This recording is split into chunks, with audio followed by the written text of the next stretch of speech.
By deftly handling everything that's come their way in these NBA playoffs, the Spurs are on the verge of the finals. In round one, they scared off the big bad Wolves. San Antonio, a winner in 4. 4 was also the number against the Lakers, but this time, a clean sweep. 6 consecutive postseason wins led to the conference finals, where their winning streak has continued, and a sense of destiny has developed. Sean Elliott's game-winning miracle gave the Spurs their 8th playoff win in a row, validating their label as the best in the league.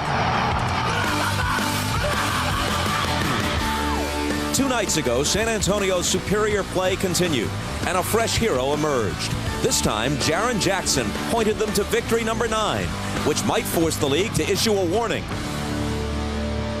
Caution, this team may be too hot to handle. Game 4 next.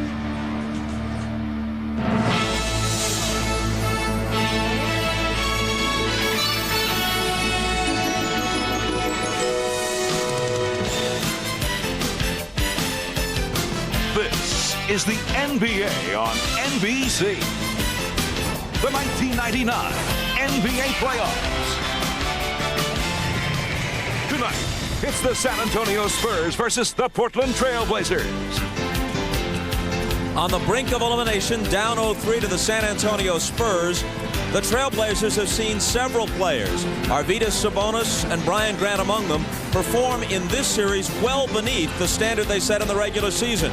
Put J.R. Rider on that list, along with Damon Stoudemire. Rasheed Wallace is the series top scorer. He's done well, averaging 21 a game. But his occasional outbursts typify in the minds of some the erratic and some would say immature nature of this talented team that is now a single defeat away from packing it in for the season. Welcome to the Rose Garden in Portland for Game 4 of the Western Conference Finals with Doug Collins. I'm Bob Costas. The Spurs hold a seemingly insurmountable lead, but obviously they want to end it here in Game 4 and then sit back with the home court advantage against any opponent who comes out of the East and hope that the Knicks and the Pacers continue to claw at each other, that it goes 6 or 7 games, and that they're waiting in San Antonio for whoever emerges out of the East, and they're waiting rested and ready. How do the Portland Trail Blazers deny San Antonio that luxury? Bob, they've got to score some points. They've got to get the ball in the basket. The San Antonio defense has been stifling, and all those great matchups early in the first 2 rounds for Portland have gone away. Isaiah Rider's numbers are down. Stoudemire has shot poorly. Sabonis, Brian Grant, no post-ups. You talked about Rasheed Wallace, and he's had a very good series. But the Portland offense, 4th in the league in the regular season. You see the good first round against Phoenix. They did a good job against Utah this series. The shot blocking, they've taken away all their post-ups. It has really hurt them. And, Bob, so much of this game is about heart. We know that Sean Elliott broke their heart in Game 2. Did they steal it in Game 3? If so, X's and O's don't matter. When we talk about the Spurs, it seems we always talk first about Tim Duncan and David Robinson. That's understandable. But part of the reason why they've won 9 consecutive playoff games and 41 of their last 47 overall is that they always seem to get contributions from their secondary players. Well, you have to have balance, and Portland is saying we're going to double team and we're going to make you make perimeter jump shots. Now, in Game 1, they were carried by Robinson and Duncan. They got 31 shots. They scored 42 points, but as they got more double teams, less shot, less points. But look at Sean Elliott, 6 of 7 from three-point range. In Game 3, only 14 shots, 20 points. Timely shooting by Avery Johnson and Jaren Jackson. And as this series has gone on, the three-point shooting has gotten better and better. 1 of 10 in Game 1 when they really didn't need it. But timely shooting and great defense has put them on the verge of being to the finals for the first time ever, Bob. And let's check with Ahmad Rashad. All right, thanks, Bob. It's quite interesting that you bring up that situation about Portland's heart, whether or not they still have one after their loss in Game 3. Well, I posed that question to Sean Elliott. Sean Elliott told me it's just like it was in the last series against the Lakers. It has nothing to do with them. They're only concerned about themselves and their quest to a championship. Now, I asked him about a sweep, the possibility of a sweep. He said nobody's on our team is really talking about that, but what they are talking about is not having to play a game on Tuesday. Bob? In which case, we got a sweep. Back to Portland for the tip-off of Game 4 after this.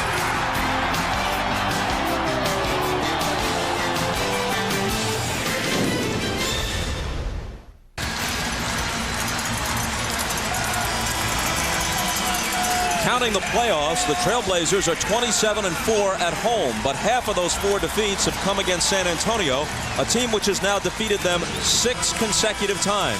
Most of those defeats were close until the embarrassing blowout on their home floor in Game 3 Friday night. The starting lineups are familiar. Bob, it's interesting. I was talking to Mario Elie before the game, and he said, you know what, I'm looking forward to seeing how Tim Duncan comes out today. After the tough game on Friday night, he was sort of joking on the bench. He said, you guys don't even need me anymore. So he's excited to see how Duncan's going to play today. You know, Brian Grant's troubles continued in Game 3, even with Duncan playing only 20 minutes. You've mentioned how the matchup was more favorable for Grant against the great Karl Malone than against Duncan. But even with Duncan off the floor, Grant couldn't get anything going. In the first 6 playoff games in this postseason, he averaged more than 19 points. In the last 6, going back to the Utah series, he's down to 7.5. Well, I said in Game 1, and I really believe this, he's going to have a tough time scoring in the lane because of the size and the shot blocking. He's going to have to make that little medium-range jump shot, but you have to trust it. Before the game, he shoots it and makes it. He gets in the game, and he goes back to, I'm going to drive the ball in there and jump over you, and he can't do that with the Spurs. Rasheed Wallace, big performances in Games 1 and 3. In each case, not quite enough. Now, this Portland crowd is into the game right now, Bob. I think this Blazer team really needs to get off to a good start to keep this crowd in the game. The officials are Hugh Evans, Jack Nees, Bennett Salvatore. It'll be loud in the Rose Garden, at least at the outset. In the second half on Friday, the Spurs really quieted the crowd and sent many of them home early. Here is Stoudemire, 15 points in Game 2 of this series. Apart from that, totally unproductive. Elie on Ryder. Into the lane, up and under. We've seen very little of that. Isaiah Ryder has not been able to get to the basket. That time he starts out on a drive rather than posting.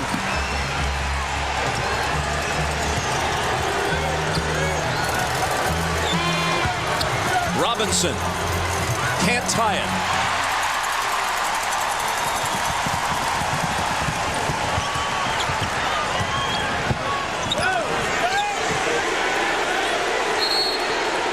Elliott's on Rasheed Wallace and an illegal defense right away against San Antonio.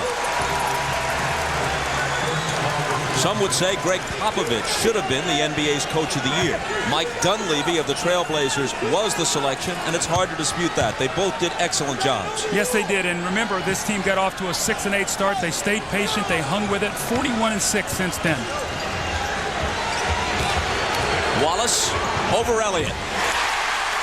That's that favorable matchup that Wallace has with his size. Now on the other end, Elliott must counter that with quickness and driving him to the ball to the basket, trying to get him in foul trouble. And a whistle at the other end. A 4-0 lead in Game 4 for Grant and the Blazers. Again, we must talk about the post play and the defense. We saw it in here on Friday night. We've seen it in the other series. They're calling the post play, more fouls. The players must adjust. The foul was Grant's first. Robinson lost it.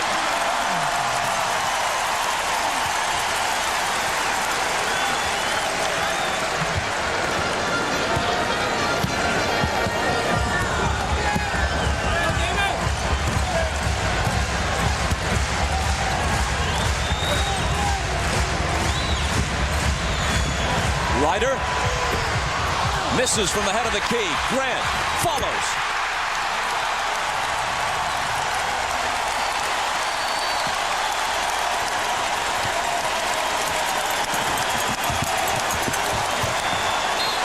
Avery Johnson comes across and asks for time. After nearly 2 minutes of Game 4, 6-0 Portland. Mike Dunleavy couldn't ask for more. The crowd is juiced up there into the game. Ryder drives the ball to the basket. The nice little kiss off the glass. The emotion. Let's go. We need you guys. And here is Rasheed Wallace with that little fading jump shot. Elliott just can't handle his size and extension. And Brian Grant, the guy that does all the intangibles, all the hustle plays after 0 for 5 on Friday, this has to feel good. The little extra oomph, I finally got one to go in, and they lead 6-0.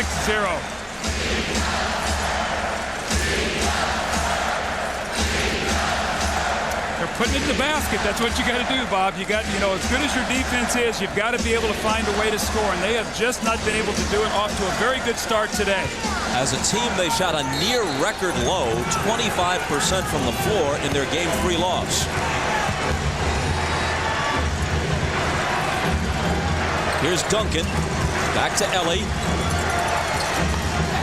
Sean Elliott. Avery Johnson, 3 on the shot clock. Ellie beats the buzzer and misses. Duncan gets the rebound. Elliott for 3. He has it again. So the Spurs will get at least 3 cracks at it on this trip. Avery Johnson. And they're still not on the board.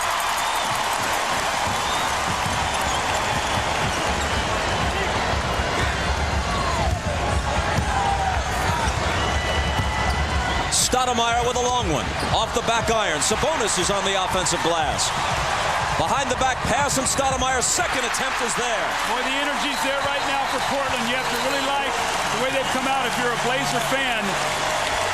But, Bob, one thing you realize in a game like this with this kind of emotion, the game will not be won or lost in the first 5 minutes. It's a 48-minute game that will get down to execution as the energy and emotions taken out of this game. Portland's hit 4 of its first 6, while the Spurs, as you just saw, have missed their first 4. Robinson. Now it's 5. See, they did not double team David Robinson that time. They let him play one-on-one. I like that. Vary your coverage a little bit. San Antonio was geared into their offense, what they wanted to do. Wallace out of the double team, out high to Ryder, and a whistle from Jack Nees. You can always tell with Sabonis early in the game how his legs are. Is he lively? Nice rebound here. And then watch the behind the back pass. This guy is a beautiful passer. And then Stoudemire with the little floater. Well, he needs that for his confidence. He struggled 1 for 12 in Game 3. Foul was on Sean Elliott, his first. Sabonis backing in, then handing to Wallace. Up and over the glass. San Antonio ball. Mike Dunleavy's team has blanked the Spurs for the first 3.5 minutes of the game.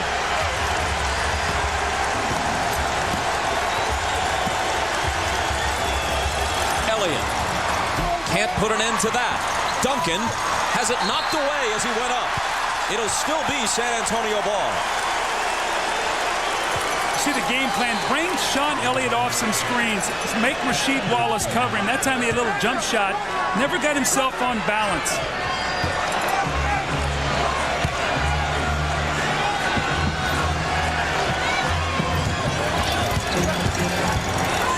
David Robinson. The first basket for the Spurs after 7 misses. And it comes after nearly 4 minutes. We know the Spurs have great poise. They're not going to get out of what they want to do. The Blazers have to keep the pressure on them.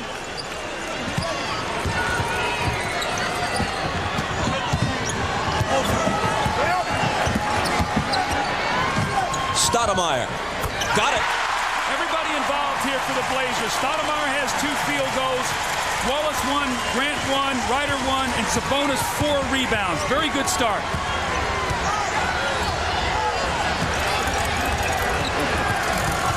Avery Johnson connects.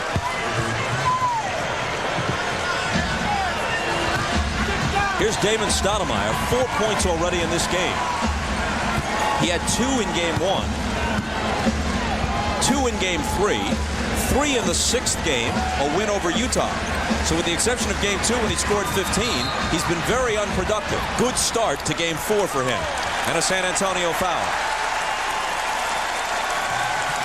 It's on Robinson as first. Stoudemire loves to play screen roll, and he gets a little pump fake to get Avery Johnson to go by him, and he knocks the shot in. Bob, I think he put a lot of pressure on himself Friday night. There was a lot of controversy swirling around him on comments about not playing and not getting to play enough and all those kind of things. I think it bothered him. I think he put too much pressure on himself. Ryder spins around Ellie, hits the side of the glass with his shot, and Robinson is away with it.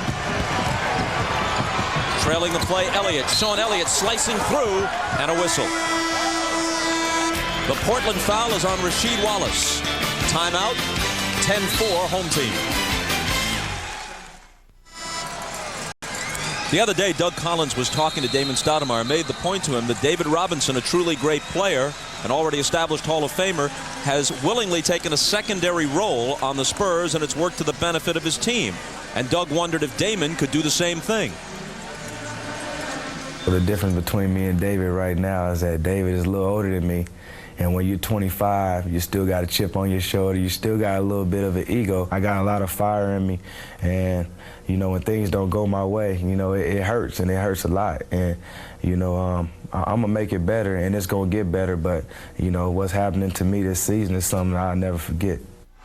Bob, I think he's continuing to make that transition. He was on a bad team in Toronto. He was the best player. He was the man. He's adjusting to playing on a better team. His candid comments, I think, got him in trouble. He's got a good heart. I think he'll fight through this. He's from Portland, as many of you know. Woodrow Wilson High School here. Maybe that increases the pressure. Here's Duncan. Nice drive, and finishes it with the slam. So that double team's coming over from the top. That time he spun away from it. Brian Grant cannot let him go baseline. He's got help coming from the top.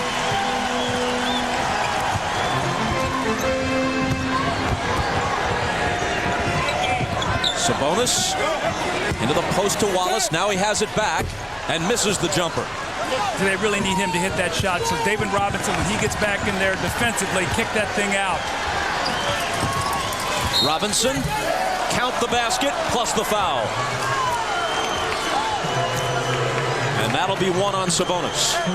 Tim Duncan with a great footwork. The ball goes in. You see the double team. Wallace is coming down. He gets down there slow, but with a quick spin, he beats Grant on the baseline.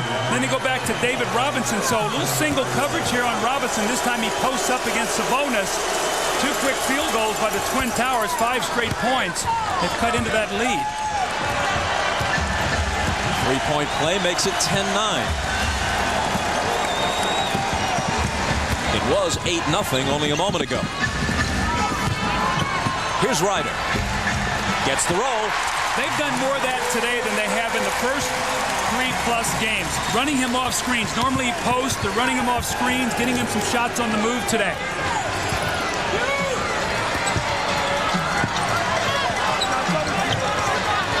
Sean Elliott faked the 3. They work it around the perimeter. Robinson in the lane, lays it in. Oh, what a great catch by Robinson. Mario Ellie with a little drop-off pass. David looked like the pass was going to be intercepted. He caught it and got the layup. And a stoppage at the other end. Mario Ellie raises his hand for the foul, his first. See, in this series, J.R. Ryder's playing against Mario Ellie and Jerry Jackson, 2 very strong guys. They've taken away his post-up, and then he has shot-blocking help. So where he's at right now, he tortured Utah and Phoenix. He's not been able to do it in this series. See, they run him out of the post. Nice pass to Grant, who misses the jumper. Rebound knocked around and claimed by Elliott. As you have said earlier, Doug, Grant has to take his game outside against the Spurs. But, of course, that's contingent on his making the shot he just missed. Duncan with the jump hook. Very lively today, Tim Duncan. Very aggressive. 2 little baskets here back-to-back. He's in the game now.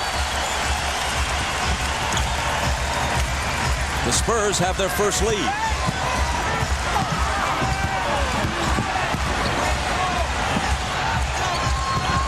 Four on the shot clock. Sabonis left-hand hook, no good. Robinson outlets to Avery Johnson. Here's Sean Elliott. And just like that, the Spurs have come back. Remember, they trailed Game 2 by 18 points on their home floor and won it. They are showing so much maturity. They did not get rattled. They have such a confidence in themselves right now. They believe that they're the best team. They missed their first 7 shots. Now they've hit their last 7 in a row. And And an offensive foul on the Trailblazers. It's Isaiah Ryder, his first. Rasheed Wallace's tendency is to get back and track the ball. He's a shot blocker. He really doesn't play against small forwards. So Sean Elliott finds the open area. Avery Johnson finds him. The little jump shots there. Next time you fake that, you drive it to the basket. Avery Johnson. 8 in a row from the floor for San Antonio. And you hear the boos already. That's why I said they've got to keep this crowd into this game right now. Mike Dunleavy's going to take a timeout. Boy, on that one, it was almost like the defense parted and just created a path for Avery Johnson. Well, see, they're trying to go too removed on the screen row. Avery Johnson, they say, you can't shoot. We're going to go under it. He tries to go under it. David Robinson changes the angle of his screen. Where is the weak side help as Avery Johnson lays the ball in the basket? Tim Duncan, when he gets this deep in the post, you're in serious trouble. Look at the low post position. The defense cannot get back on the double team. Damon Stoudemire slow getting there, too little to help out, and Tim Duncan with the little jump hook. It was 10-2 in favor of Portland. Since then, the Spurs are on a 15-2 run.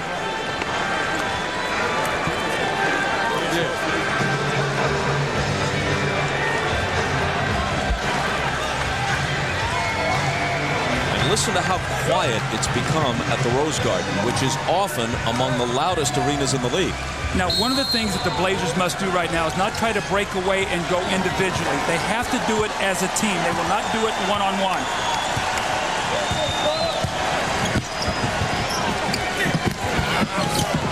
Wallace to Grant. Ball still loose and claimed by Avery Johnson. To Elliott, who lays it in. So off the fast break, the Spurs now lead by 7.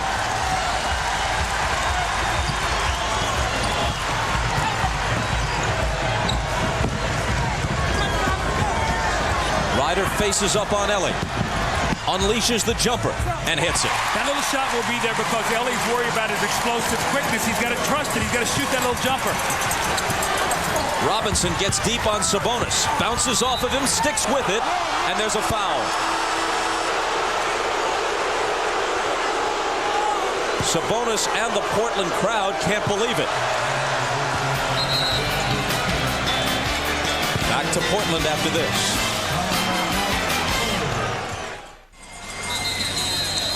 The adjustments you make in series. Here's Tim Duncan, and here's David Robinson. Normally, David Robinson takes the ball in, and Duncan is a runner. In this series, they're having Duncan take the ball out quickly and Robinson going down the floor because they feel like that he can outrun Sabonis. Even though this is a slow break, look, he still gets ahead, gets the post up, and eventually gets the foul. Those are the little adjustments you make when you feel you got a matchup in your favor, Bob.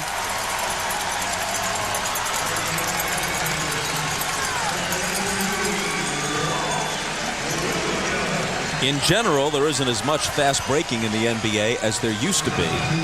But when you get an opportunity to get out there and run and give yourself some transition points, it can make the difference in a game. Especially against a team like San Antonio. How often have we seen teams get against that shot clock and just get a bad shot because they can't penetrate that defense? Walt Williams has come in for Brian Grant, who has 2 fouls. And here's Steve Kerr off the San Antonio bench to give Avery Johnson a breather.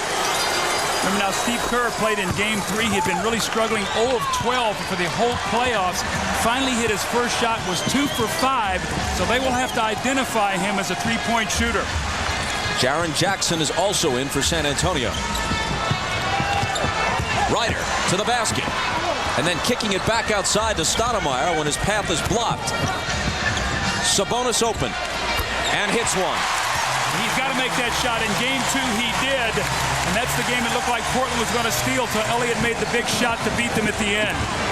Sabonis' first basket of this game.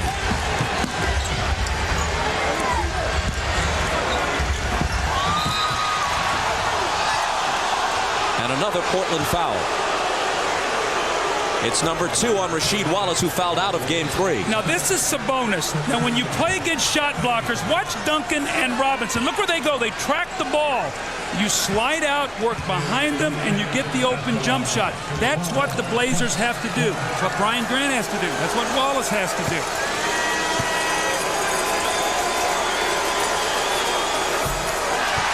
Duncan continues to struggle at the line. You can log on to MSNBCSports.com for a comprehensive playoff section entitled NBA Showtime Online.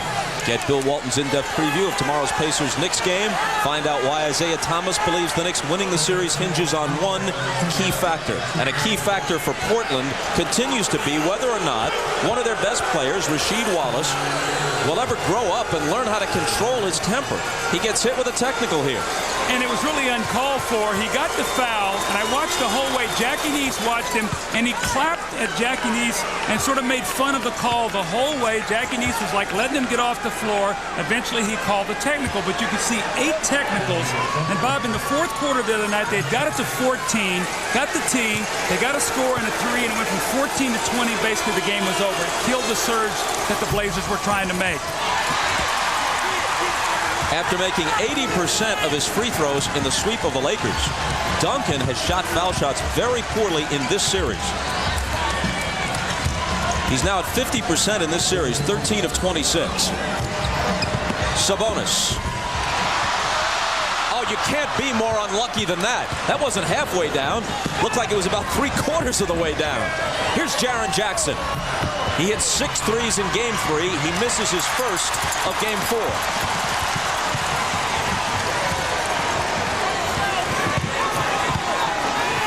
Ryder.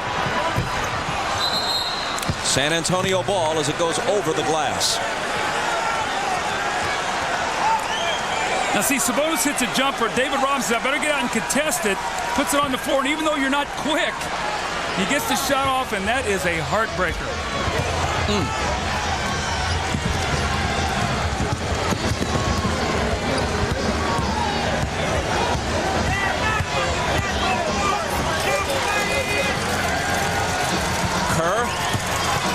Returns it to Duncan. Turnaround jumper. Missed it badly. He was looking for the double team that never got there. Played him straight up that time with O'Neal. Stoudemire cuts the Portland deficit to 4. Tough matchup there for Steve Kerr. That herky-jerky quickness of Stoudemire. Just got to try to stay in front of him. That's easier said than done.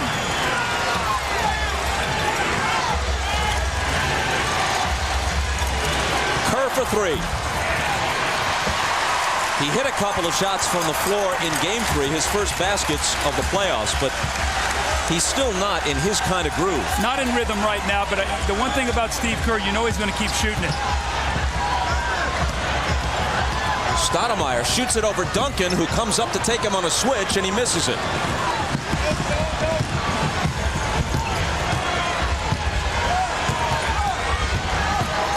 Game clock overlapping the shot clock by about 4 seconds. Williams reaches in and fouls Elliott.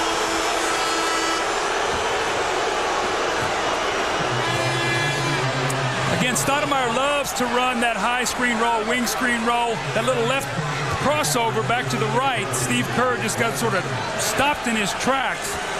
And Damon Stoudemire's off to a nice start today, shooting that little jump shot. He's 3 of 5. He has 6 points, a couple assists. More importantly, no turnovers. Sean Elliott at the line. Only 3 years ago, he was a 20-point-a-game scorer. The 2 years prior to this one, he missed a total of 87 games with 2 different quadricep injuries. He's come back this year, a new role with the Spurs, but still a very effective player who in a given game, and in this case we're talking Game 2, can be the hero. 14 seconds to get off the quarter's final shot.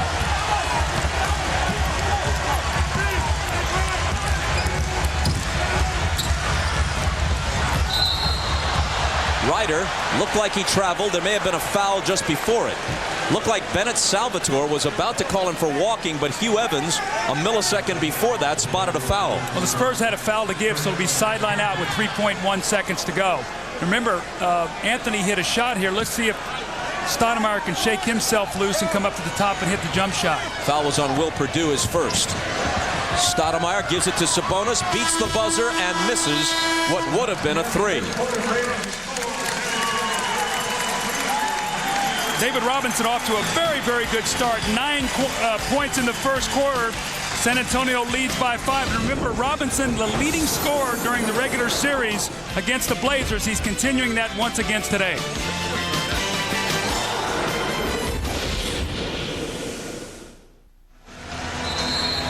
Back to the technical Rasheed Wallace was hit with a moment ago. Reputation plays a part in this. He's looking toward Jack Nees. We can't really see the expression on his face, but he's clapping kind of sarcastically while looking right at him. And maybe with another player, you let that go. But Wallace has a league-wide reputation for giving the officials a hard time. So in this case, it didn't require one of his many outbursts. Just a bit of sarcasm was enough for Jack Nees to say that's enough. And maybe Jackie Nees could have looked away and sort of walked away from that also. But again, the reputation, Jack Nees watched him the whole time.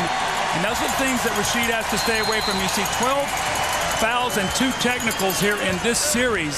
So those are the things we talked about emotionally that keeps him from being one of the top 10 players in the game. You think he has that kind of talent? I think he has that kind of talent. I really do. Duncan against Wallace, who got a hand in his face and perhaps caused him to miss. And then Wallace takes the rebound. See, Mike Dunleavy put him right back in the game, though. I like that. Here's Anthony, their second point guard, in for Stoudemire, giving it up to Ryder, and now Wallace against Duncan. Little jump hook is short.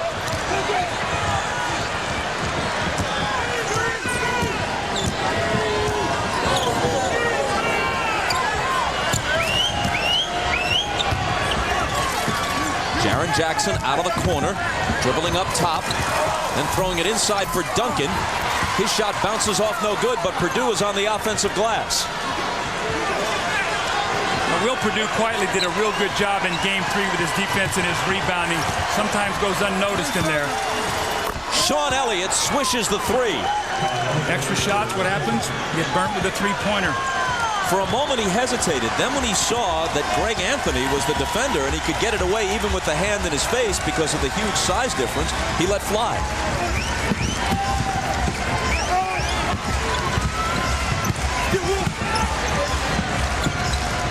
Williams trying to find Sabonis. Got to get a shot off, and Williams will. And he connects for 3 with the shot clock winding down. Now that's his strength.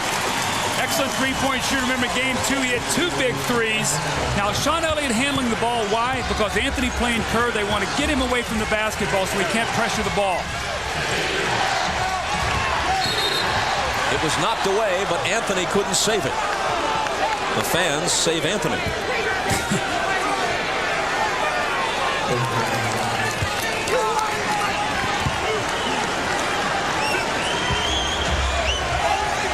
9 on the shot clock.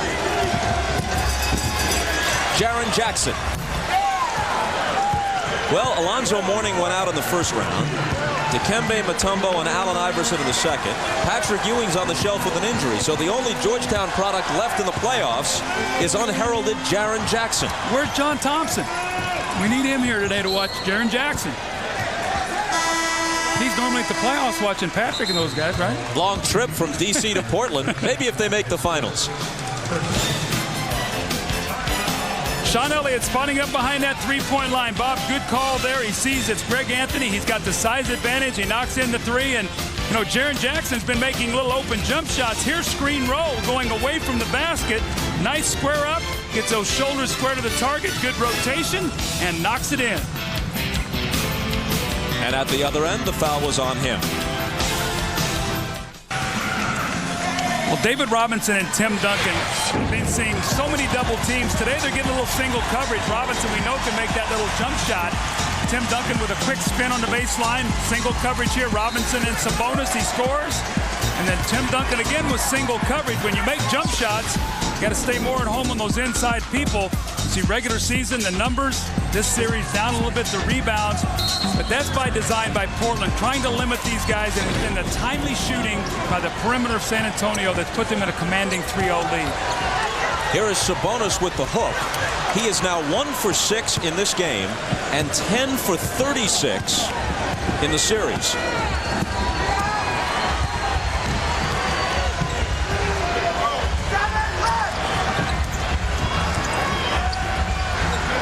Kerr out of the corner. Head fake on Anthony. The jumper is good. I think a little respect there Anthony has for Kerr. He moved his eyebrows like he was going to shoot it, and Anthony shot in the air. One little dribble on the jump shot by Stevie Kerr. This is the game's biggest lead for either team.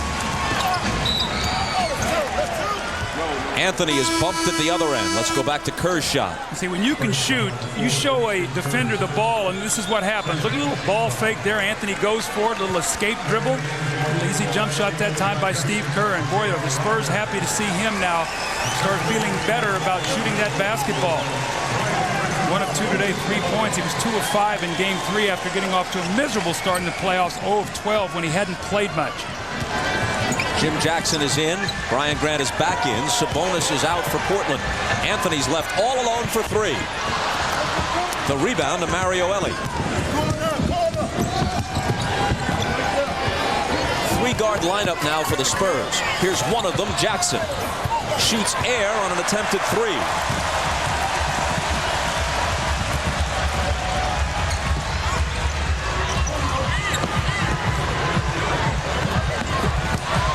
Grant against Purdue. Scores. See, Will Purdue's not going to leave his feet. He's going to try to push him out on the floor a little bit. So Brian Grant has a little bit more confidence knowing Will Purdue really not a shot blocker. Spurs have Purdue and Duncan in there with the 3 guards, Elie, Jackson, and Kerr. And Hugh Evans spots something. You know, interesting for Portland also, too, Bob. As Brian Grant, we see him on this post-up, gets good position, and Will Purdue plays behind him. Watch Will now. He's going to put his hands up, but he really doesn't jump much, gets his body up against him. But you see the Blazers got Jimmy Jackson and Williams out there together. We did not see much of that except in San Antonio in Game 2, so got 2 scores now to go with Anthony rather than Augment. Last foul was on Walt Williams, his second. Duncan along the end line, batted away. Here comes Anthony, 1-on-3. All the way himself and misses it. Out of bounds, and who touched it last? Portland did.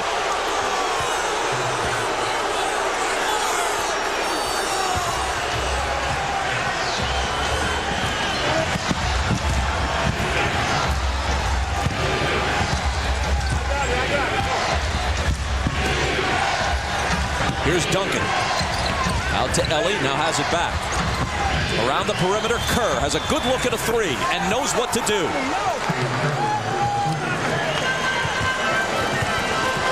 Steve Kerr, the all-time leader in career three-point accuracy and the all-time leader in that department for a single season back in '95 when the line was a little bit closer. Walt Williams misses. Purdue juggles the rebound out of bounds. How often have we seen in this series, though, the Spurs find somebody making shots? Again, we talked about Sean Elliott in Game 2, Avery Johnson and Jackson in Game 3. Today, Steve Kerr's made some shots. Sean Elliott. Again, it's timely shooting. They find somebody to come in who's feeling it from the outside. And now they're up by 10.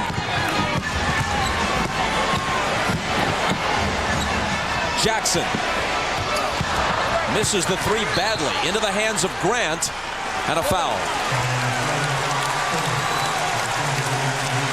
Patience of the San Antonio offense. The ball's going to go inside. They're going to double team, and watch the great ball movement, and Portland just cannot get out there. They're in full rotation now trying to get the big man out, and Steve Kerr knocks it down. But Bob, what they did, they went inside, they got the double team. They kicked it back out. They went inside, got the second double team, and moved the ball around the perimeter. That's just good patience and good offense. After Purdue's second foul, he goes out. David Robinson back in. Grant, and a whistle. This San Antonio foul is on Duncan, and it's his first. Back to Portland after this.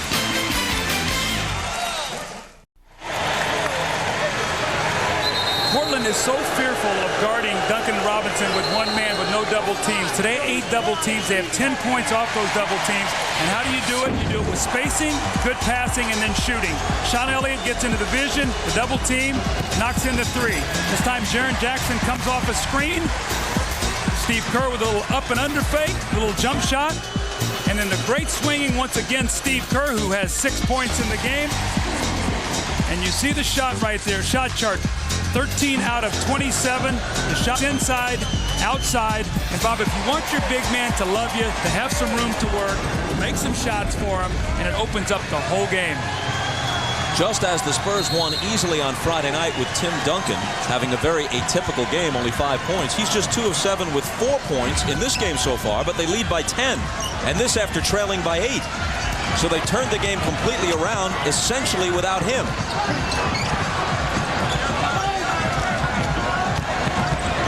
Wallace from 20 feet. That's when I'm talking about talent. Now, we've seen him post, jump hooks, block shots, run the floor. Bobby's got big-time talent, and he's going to have to learn as his career goes on, as he matures, to stay away from going at the referees. Robinson's lob finds nobody. Duncan turns, looks at him, not accusingly, but just trying to figure out what went wrong. I wouldn't want to play poker against Tim Duncan. He never changed expression. I wouldn't know if he had 2 aces or he was going to fold. Remember what the Duke fans used to call him in the ACC? Here's Williams with a high arcing jumper that rattles in and out. We'll get a look at Duncan again in a moment. They used to call him Spot because of his scholarly demeanor and the expression on his face. Not the Cameron crazies. They wouldn't talk with something like that. That's mild for them. They've got 4 seconds to shoot, and Jaren Jackson gets it away for 3 and misses.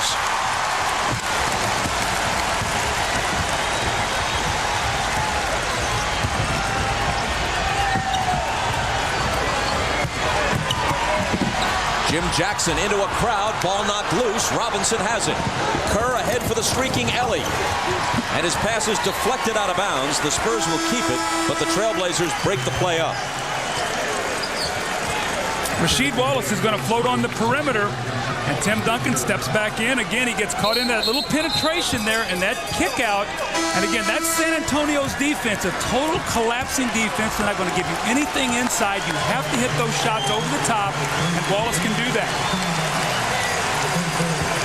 Ryder and Stoudemire back. Williams and Anthony out. Avery Johnson returns. Steve Kerr played a long stint.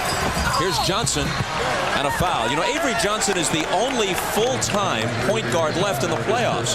Childs and Ward share it in New York. Jackson and Best, although Jackson getting most of the minutes now for Indiana. And, of course, with Portland, you've got Stoudemire and Anthony. So Avery Johnson at age 34 playing 40 minutes a night. Got a long rest here in Game 4. Speaking of the Knicks and the Pacers, 9 o'clock Eastern time on NBC tomorrow night for Game 4. The Knicks with the miracle, the Larry Johnson 4-pointer to win it in Game 3 and take a 2-1 lead.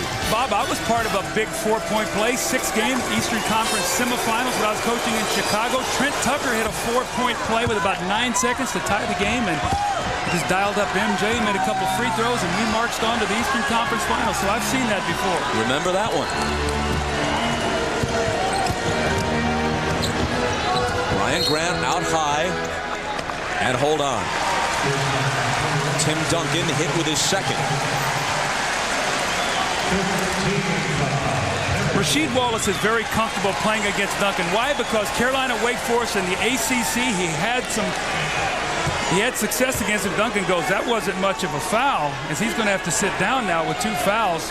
Popovich does not want to get him his third right now with about 5:05 remaining here in the second quarter, and Mr. Energy Malik Rose checks in.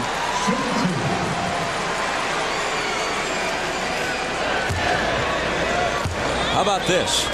With 5:05 to play in the second quarter, Portland attempts its first free throw of the game. And remember, we go back to the first quarter of Game 3. They were 15 of 17.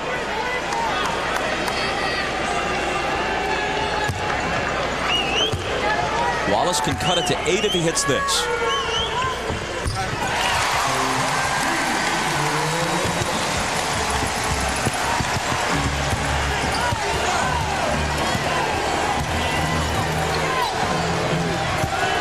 Avery Johnson drains it.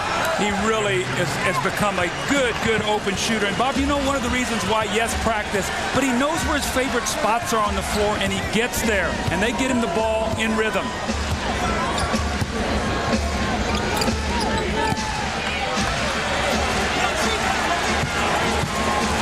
Rasheed Wallace backing in.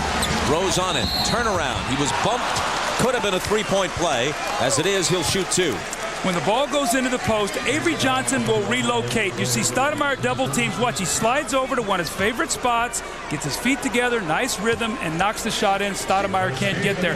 These are the shots he practices, and David says, you know what, if you keep hitting that shot, I'm going to get some single coverage, and then I'll finally be able to score a little bit. David Robinson had 5 assists in Game 3, 2 of them on Avery Johnson jumpers like that, and 3 of them on three-pointers by Jaren Jackson. And if basketball were like hockey, where there were secondary assists, a lot of times Duncan or Robinson will trigger a pass back up top. They swing it around the perimeter, and the guy who catches the next pass gets an open shot, but it all comes out of the post game. No question. That's why you've got to be able to establish your game inside, outside, and you can see what it's done. San Antonio has been able to do that. Portland has not been able to do that. Really, that's the difference.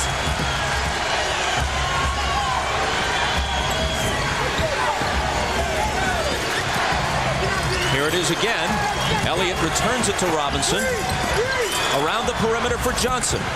He missed it. And Grant has it.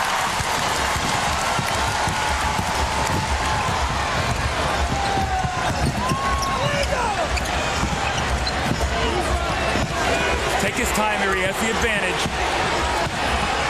Against the smaller Malik Rose, he cuts into the paint, and Rose fouled him. Good patience that time by Rasheed Wallace. Doesn't have to do anything in a hurry. He's so undersized, or he has the matchup against the undersized Malik Rose. Take your time, get to the free throw line. That's a good job by him that time.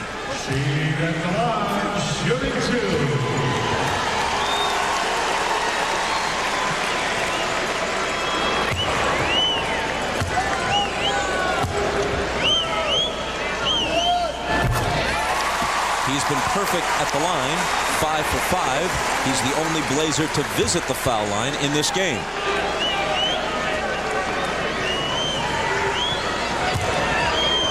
Looking to cut the San Antonio lead to 6. There's his first miss.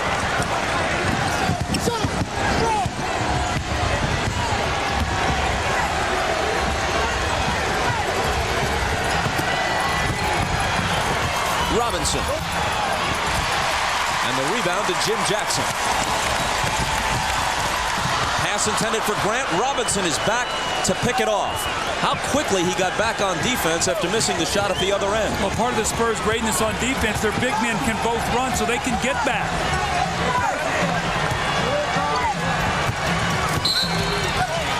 Then it's Salvatore spotting something here. Brian Grant now has 3. Now remember, David Robinson missed a little easy shot that he was not happy about. You know what? He didn't hang his head. He sprinted back down the floor and got the steal. So he wasn't happy that he missed that shot, but he's getting back defensively for his team. And you know what? He's still one of the better defenders in this game. 7 block shots in Game 3, and he totally takes the post-up away from Portland. Timeout Spurs. Hi, everyone. Hannah Storm in New York. Coming up on the potential halftime report, we'll hear from Antonio Davis of the Indiana Pacers. He's a bruising player, but also very soft-spoken, and he's taken a long road to NBA stardom. I know I've been through a lot of things, you know, especially when it comes to playing ball, being overseas and, you know, not being drafted high and all those type of things. And that's what keeps me hungry. A revealing look at one of the big reasons for the Pacers' overall success. Antonio Davis coming up at halftime. Indiana faces New York in Game 4 tomorrow night at Madison Square Garden. Right now in Game 4 of the West, the Spurs lead the Blazers by 7 as we rejoin Bob, Doug, and Ahmad. Hannah, thanks. As it turns out, the Pacers got the 6th, 7th, and 8th seeds. Not in that order. They started with the 7, Milwaukee. Then the 6, Philadelphia, swept both of them. But the 8 is giving them a devil of a time. That's what we talk about, how skewed that 8th seed was this year in a shortened season.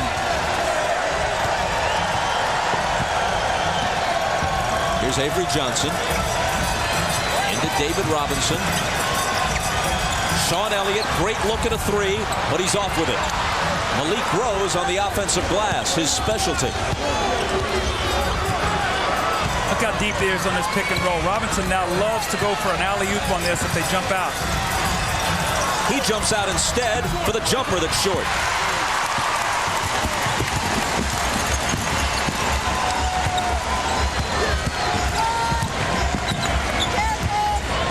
Rasheed Wallace guarded by Robinson. Isaiah Ryder. And Robinson has position for the rebound. Avery Johnson down over there. I don't know if he hurt a knee or a leg, got banged, but he is down in front of the Portland bench. This could be devastating. This is why in the playoffs you want to finish off series as soon as you can and play as few games as possible. But he's holding that knee. Let's hope it's not serious. And everyone in San Antonio holding their breath.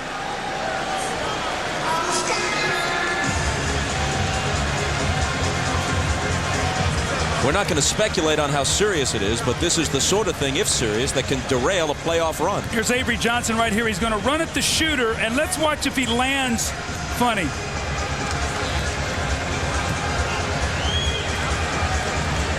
Oh, he slipped right there on the floor, did the splits.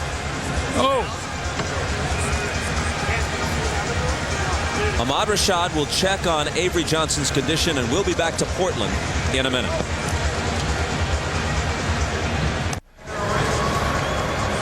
Avery Johnson under his own power, obviously, heading back for the Spurs locker room with 2:25 to play in the first half. Ahmad Rashad is trailing right behind, and as soon as he finds something out, he'll pass it along to us. There's Avery Johnson running at the shooter. He's going to go into the Portland bench, and then as he tries to come back out on the floor, he slips. Now, you see the little cups of water underneath the Portland bench. He might have got some moisture on his shoes there, and as he came back out, his feet slipped out from underneath him. But let's hope the little guy's not injured. He's such a great little player and so important to this San Antonio team. This brings Steve Kerr back in for the Spurs, who have won 9 straight playoff games. Only one team in NBA history has ever won more postseason games in succession. The '89 Lakers, who won all their playoff games leading to the finals, and then Byron Scott and Magic Johnson each got hurt in Game 1 against the Pistons, and they themselves were swept by the Bad Boys for the '89 title. Duncan was fouled.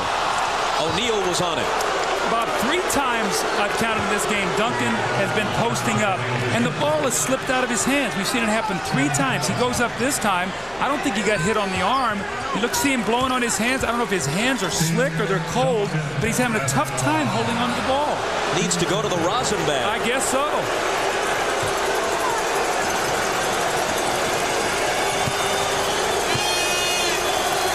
He scored only 4.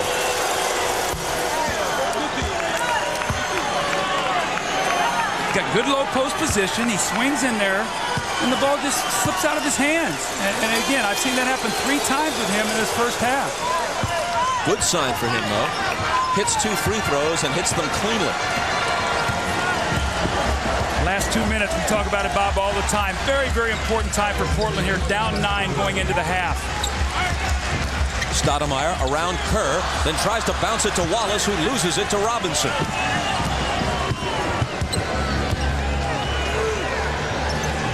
Spurs can push the lead into double digits if they score here. It's Duncan, and it's San Antonio by 11. No double team. Duncan that time punishes as he goes inside. So with the 11-point lead, Portland needs a couple scores and a couple stops. Jackson, nice pass to Wallace, who in turn dumps it off for O'Neal, and maybe they threw one pass too many. Just the unbelievable reaction time of those 2 big men in the lane. It looks like you got a point-blank shot. You fake Duncan in the air, and here comes David Robinson. Robinson, who had 7 blocks in Game 3, gets his first of Game 4. Shot clock, you got to get it up. Ryder. Tough hoop high off the glass. And who came over? Tim Duncan that time. That was a tough shot by Isaiah Ryder. Kerr out of the backcourt. Stoudemire hounding him, and he hands it to Ellie. Now Duncan with young Jermaine O'Neal trying to contend with him. Ellie on the run. Off the glass. That little 1-foot floater that he loves to do off the glass, he's mastered that shot. That's an old-time shot, isn't it? That's an old-school shot. Wallace drills a 20-footer. He scored 11, and again, he's the game's high man.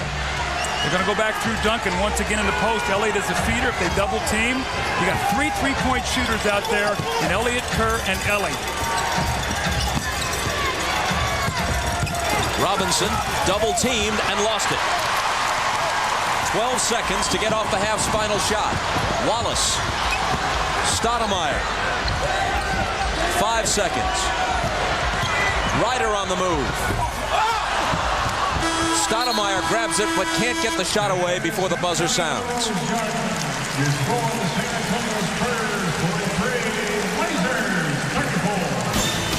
David Robinson did not score in that second quarter, 9 points. 34 points for the Blazers here at half. That's 68 for the game. They have got to find a way to penetrate this defense, Bob. The Prudential halftime report coming up next. This is the Prudential Halftime Report, brought to you by Prudential. Prudential, a leader in insurance, investments, real estate, and financial services. See why Prudential is today's rock-solid choice for your financial needs. Halftime in Portland with the Spurs leading the Trailblazers 43-34. Portland continues to have trouble scoring. Rasheed Wallace, their only consistent threat in this series. He leads all scorers with 11. Hi, everybody. Hannah Storm back with Isaiah Thomas and Peter Vesey. We'll get their thoughts in a few moments. Tomorrow night at Madison Square Garden, it's Game 4 of the Eastern Conference Finals. The New York Knicks leading the Indiana Pacers 2-1. A key member of the Pacers' highly touted bench is Antonio Davis. He's averaging 11 points and nearly 9 rebounds in the conference finals. Davis is known for his physical play in the front court, but also possesses a generous and gentle nature.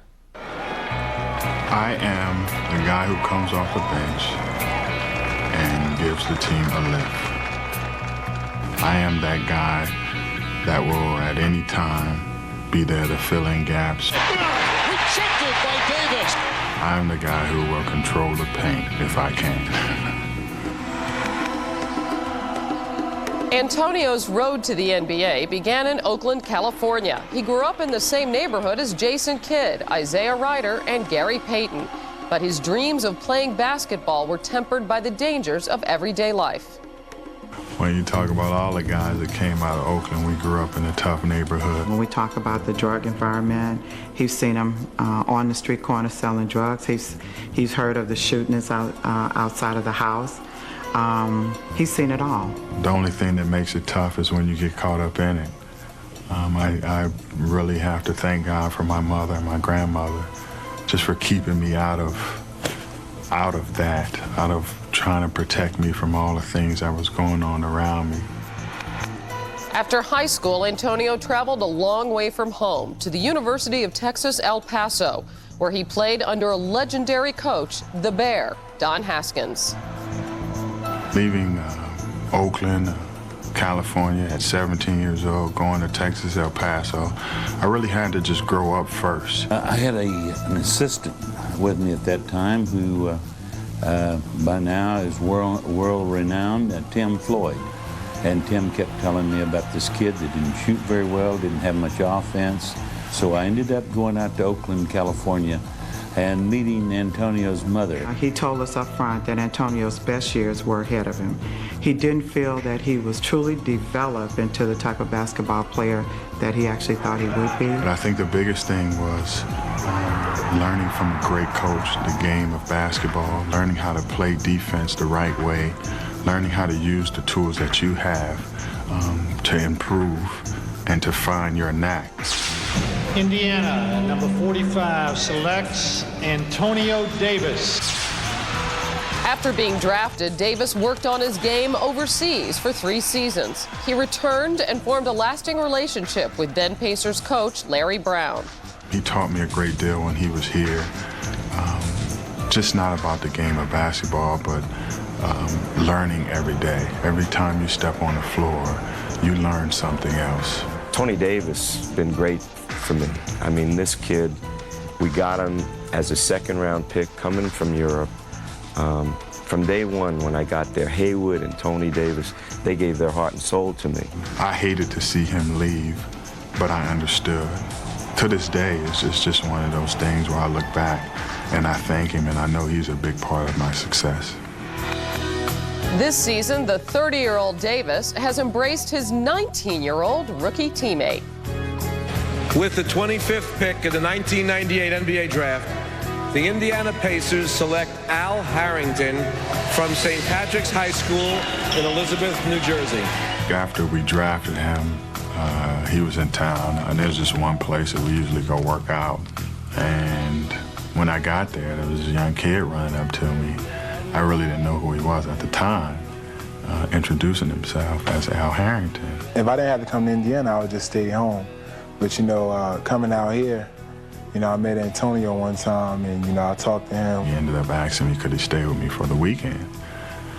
And I don't even know why, but I just said, yeah, you know, no problem. You know, he like really, you know, invited me into his house and, you know, said I could come and stay for a while. After the workout, told him to come by, and he's kind of been there ever since.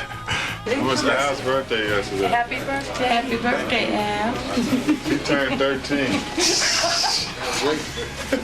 Jokes. Like, you know, the guys would be talking at practice, and they were like, I know if Al would have came to me, you know, 4 months ago or whatever, next day at my house, I looked at this kid like he was crazy or whatever. And they was like, you lucky you picked Antonio, because they was like, I don't think none of us would have done it. And, you know, that just proves how special he is right there. Now, our next step is to help him find a place, help him get settled, and just kind of be there on the side in case he needs us. And I'll be happy about that, because I know he's going to be just fine. He's done a great job. It's a nice story. We all know that Al Harrington has a place to sleep, but it was a sleepless night for Antonio Davis last night. He committed the foul that led to Larry Johnson's game-winning 4-point play, and he told us earlier, didn't get much rest. A couple of notes on the Knicks and the Pacers. Indiana's backup point guard Travis Best has suffered a groin injury. He did not practice today, and his status for tomorrow night's Game 4 will be determined just before tip-off of the game. Also, the Knicks have announced that Latrell Sprewell will start Game 4 in place of Kurt Thomas. It'll be Sprewell's first start in over 2 months. Game 4, the Pacers and Knicks tomorrow here on NBC. Airtime 9 o'clock Eastern, tip-off just after 9:15. When we return, we'll talk about the first half in Portland. The Blazers hoping to stay alive. First, a message from Prudential and a word from the NBA.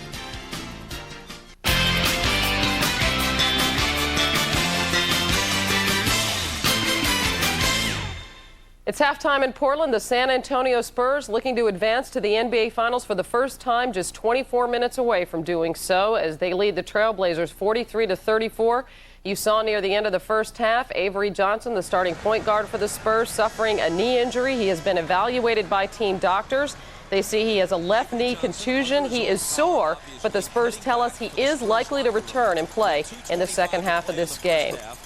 Meanwhile, Portland better come up with something pretty quick to solve the Spurs. They are on the verge of not only being swept out of the playoffs, but losing their 7th straight game to San Antonio. Like the Blazers, they appear to have no answer for the Twin Towers. There are no answers for the way San Antonio is playing right now, because inside the low post with Tim Duncan, Portland has tried everything. They tried to single coverage him early in the game. He gets it low, he spins around, easy bucket. Then they say, okay, well, we'll try to double team. He's a good passer out of the post. San Antonio is very unselfish. They find Steve Kerr for the three-point shot. What San Antonio is doing right now, they're playing very unselfish basketball, and they're executing in the low post. And when the team's doing that, there are no answers. I don't want to talk about the adjustments that they're going to have to make at halftime. I want to talk about, win or lose, what adjustments the Blazers are going to have to make after the season. Bob Whitsitt, the team president, has some very hard decisions to make. Will he re-sign J.R. Ryder? Will he trade Damon Stoudemire? Will he re-sign Jermaine O'Neal? Greg Anthony, there's no way he can re-sign him. The most they can give him is $2 million next year. He's going to get a big contract somewhere else. And Hannah, how long after the Blazers lose this series will Phil Jackson's name surface as a replacement for Dunleavy? Well, it certainly appears as if the Spurs are maybe creating a lot of coaching controversy with all of the teams that they are manhandling here in the playoffs. Earlier today, Andre Agassi found redemption on the clay courts of Roland Garros, winning his first French Open in his third finals in Paris. Agassi fought back from a 2-0 deficit to Andre Medvedev, and in doing so became just the 5th man to complete a career Grand Slam. In golf, Julie Inkster finally won her first U.S. Women's Open. Her 16 under par total was the best in the history of the championship. And heading into the Men's Open at Pinehurst in 2 weeks, Tiger Woods on a roll. He won in Germany last week, won again today, holding off Vijay Singh in the Memorial Tournament. The Spurs lead the Blazers by 9 as San Antonio goes for the sweep. We'll send you back to the Rose Garden for the second half after these messages from your local station. This has been the Prudential Halftime Report, brought to you by Prudential. Prudential, a leader in insurance, investments, real estate, and financial services. See why Prudential is today's rock-solid choice for your financial needs. Ahmad Rashad back at the Rose Garden. Now, towards the end of the first half, Avery Johnson was injured when he slipped on the side of the court. He injured his knee. They're calling it a knee contusion. Now, they took him back to the locker room. They check out the knee, and it is structurally sound. What they had to do is put some ice on it. It hurt him a little bit. He came out and warmed up, and he is available for the second half. Bob? Ahmad, thanks a lot.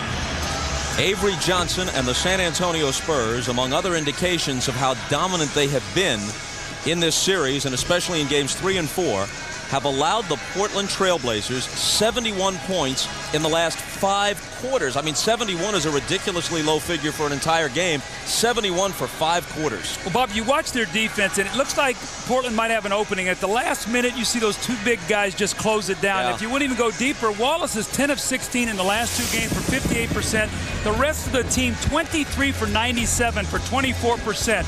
Duncan and Robinson, 15 field goal attempts. That's the most they've had in a while. Only 14 in game 3 for 17. But only 3 turnovers. So the Portland defense creating no opportunities. They have 0 fast break points. And you see bench production, one of the deeper benches, only 3 points, shooting 39%. And then when you get to the scoring, David Robinson, Avery Johnson, Sean Elliott, Tim Duncan, great balance. And, you know, Steve Kerr's hungry. He's been sitting on that bench over there, so we gave him a little piece of the pie today. He has 6 points. Either the Portland Trailblazers put together a terrific second half, or they can start making tee times tomorrow. You know, Bob, I think the spirit is willing for them right now. I think they're just having a tough time finding a way to penetrate this defense. Back for the second half after this. David Robinson with those 9 points in the first quarter, scoreless in the second. Rasheed Wallace could be on his way to being the high scorer in the game for the 3rd time in this series. But it might not mean anything to the Blazers, who are in danger of being swept. Avery Johnson begins the second half in the lineup. So there's your answer on that score. Robinson is way short. Stoudemire hurries back, and now they'll set it up. Watching Avery Johnson to see if he's favoring that knee at all, and doesn't appear to be. Chasing Stoudemire through those screens. 5 on the shot clock. Stoudemire. Little pull-up jump shot. He saw both big guys coming and he hit it. And they're going to need more of that from Stoudemire in this second half, especially if Avery Johnson is not 100%. 8 points for Damon.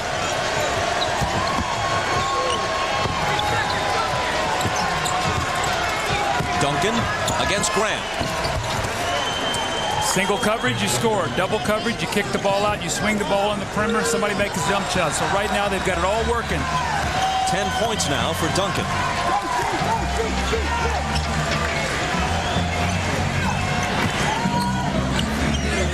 Rasheed Wallace gets inside Ellie. Duncan arrives to try to bother the shot, and then he takes the rebound.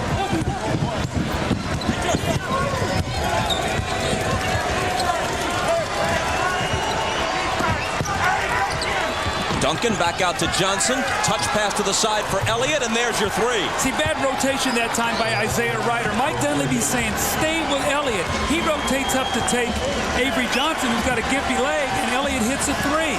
You know, earlier we were saying how San Antonio had taken a lead with relatively little in terms of total points from Tim Duncan. And there's a foul. Elliott reaching in on Rasheed Wallace. But Duncan and Robinson are always a factor, even if they don't score the points, because of the way you have to play them and the way they can pass. Right, because you go inside here and you're going to see the double team. Duncan with the great catch. Stoudemire double teams. And here comes Ryder. And he leaves the wide open 3 for Sean Elliott. That's a bad rotation. Ryder misses over Ellie. And Robinson takes it.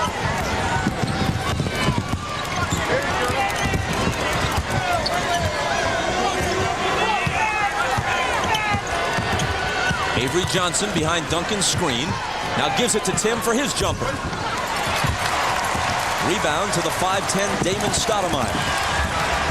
The Blazers have to create some kind of early offense. You see the quick three. You get that clock working against you, Bob, and you can't score against this team. They've got to get something early. The problem is when you start Rasheed Wallace as a small forward to get that advantage, you lose fast break opportunities because your small forward normally runs for you. A 9-point San Antonio lead. Mario Ellie on the move. Shoots air, and Sabonis takes it.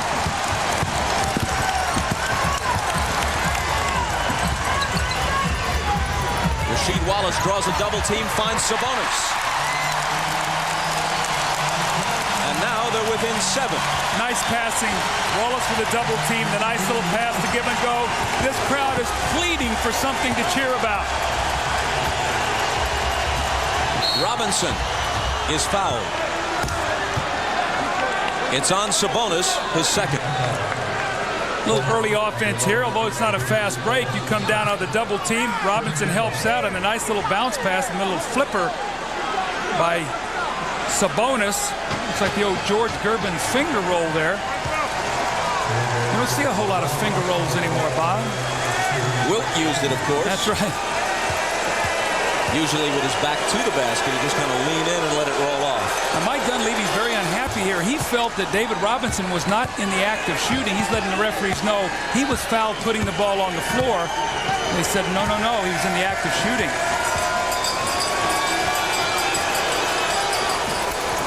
Robinson perfect at the line in Game 4, and a 9-point lead for the Spurs.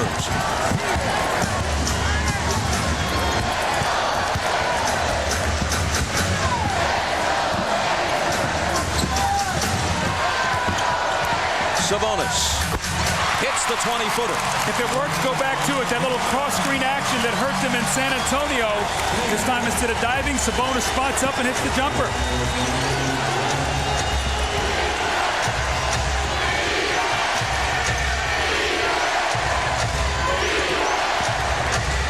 Ellie gets it back from Duncan, lays it off for Robinson, and another Portland foul. That's 3 now on Sabonis. Sabonis is here out of the double team. They're going to bounce the ball right back out to him. A little cross-screen action that they love to get Wallace on that block. He's got the advantage. Robinson helps, slides over, gets in the vision. Nice pass, nice shot.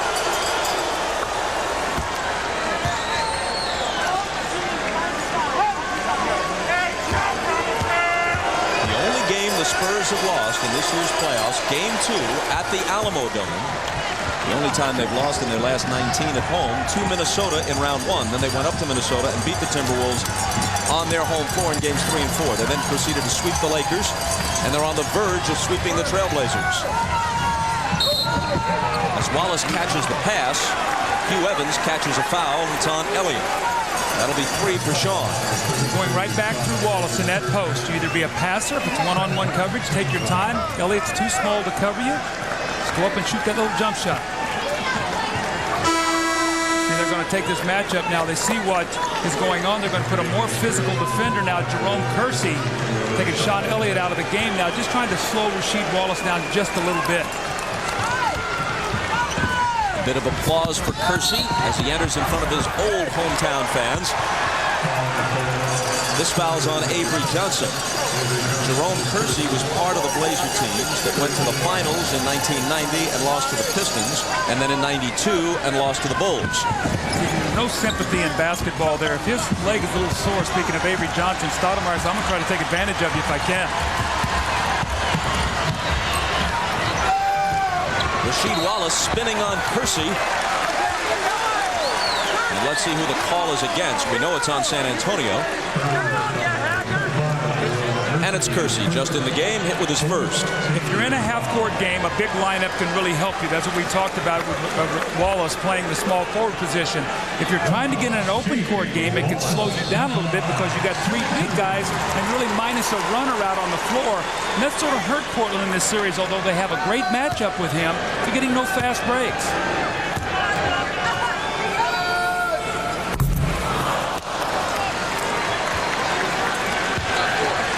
Spinning baseline. Right in the face that time. Tim Duncan delivers a shot. And you can see why Kersey is wondering, why was the foul on me? Big difference at the free throw line. San Antonio 13 of 16. Portland with that one by Wallace, 6 of 8. Portland has shot half as many free throws as the Spurs.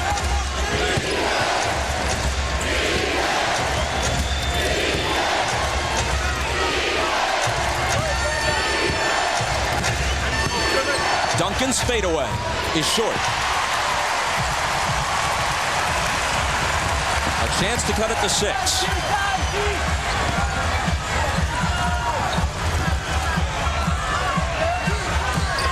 Stoudemire does just that.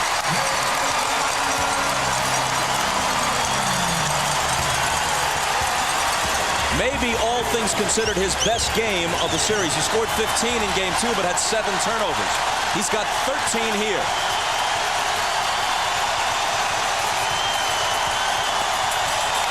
Avery Johnson can't quiet the crowd. Sabonis goes down hard, and there's a foul on Kersey.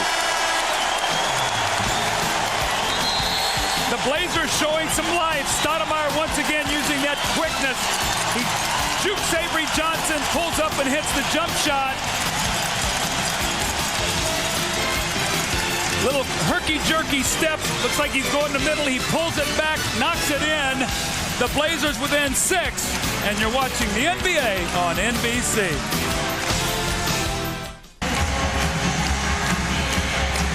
Damon Stoudemire having a terrific third quarter. You see the up and down series that he's had, but you see he's off to a great start here. 7 points again in this third period.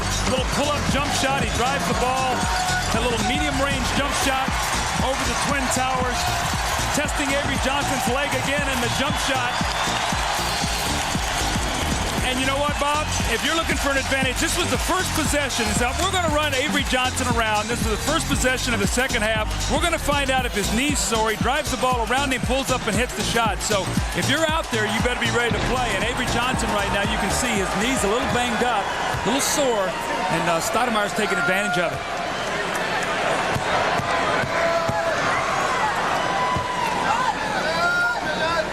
Sabonis hits the first. Damon Stoudemire came into this game 9 for 33 in the series. He's 6 of 8, including a three-pointer in game 4. Well, if you're Portland right now, your game plan has to be, we've got to get the ball to the basket, draw some fouls. We're shooting free throws the rest of the way. 6:46 to go. Portland already over, San Antonio already over the limit. And their lead trimmed to 4.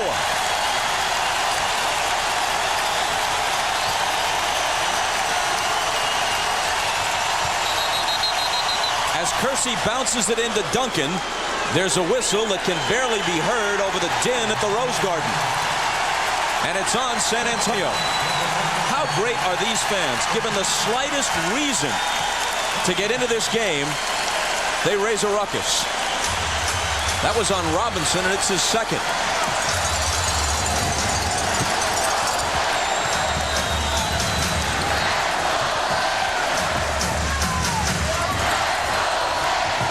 Ellie up on Ryder. Kersey on Wallace. Grant's open. 2-point game. Great pass again by Wallace out of the double team. He found the open man, and that's the shot that Brian Grant has to trust.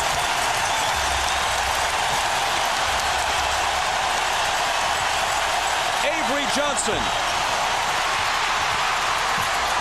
Great save underneath by Kersey. Tremendous play by the veteran.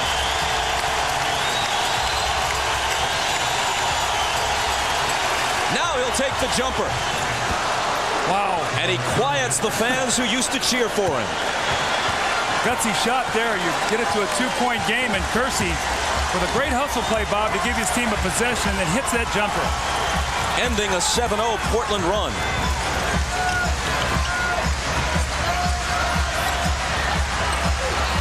Ryder answers. They're in a rhythm offensively now. You can see gaining some confidence.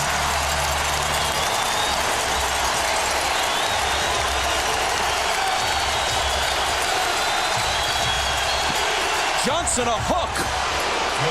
They wave it off.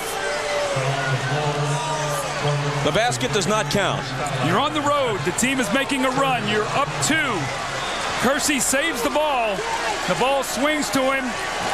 Eyes it up. Wallace gives him some space, and he knocks it in to give him a 4-point lead. And Ryder answers, and it's now back down to 2. Stoudemire fouled Johnson before the shot. Spurs ball out of bounds. And then Johnson loses it underneath to Stoudemire. Rasheed Wallace. Acrobatic attempt that could have tied the game. Kersey spins out. Gets it back. And Robinson finally with the tip. Well, Kersey's in the game because he gives him physical play, and he's an aggressive hustler. And that time now, another possession. Although he missed it, he kept it alive enough for Robinson to get it.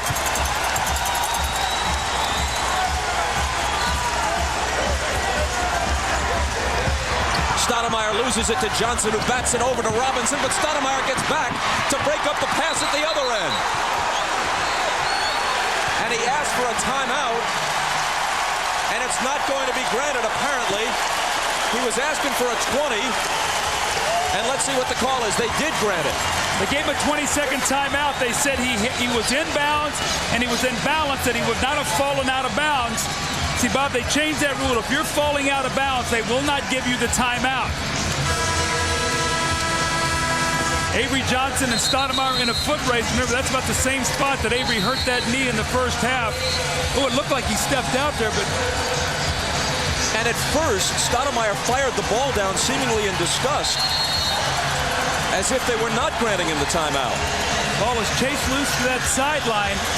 Well, it's hard to see whether his foot slid out of bounds there, but they give him the 20-second timeout.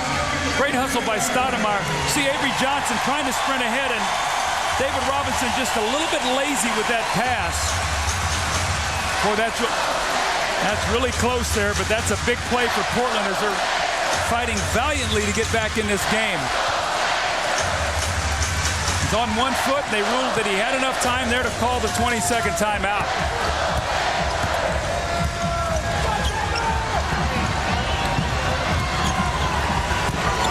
Rasheed Wallace, a whistle, the basket counts, and they can close to within 1 if he hits the free throw. Now, you're telling me this kid doesn't lose talent, Bob? I mean, this young guy right here, they've gone through him the whole quarter. He's got the matchup he likes. He's either passed the ball or scored. The reach in on Kersey, the great extension, the jump shot goes, the three-point play opportunity. And if he can make this, it's a one-point game. He does, and it is. The foul was on Kersey, his third.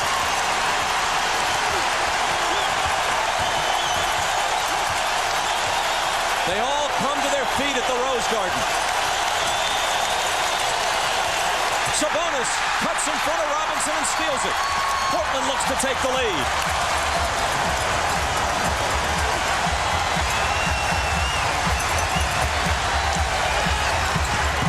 Stoudemire out to Grant. Now Wallace. And somehow Ryder comes up with the loose ball. Now cuts to the hoop. Duncan blocks it into the hands of Robinson. Furious up and down here. Avery Johnson with room. San Antonio's fought him off once again. Portland with a chance to take the lead, and Tim Duncan with a block shot. Avery Johnson counters with a jumper.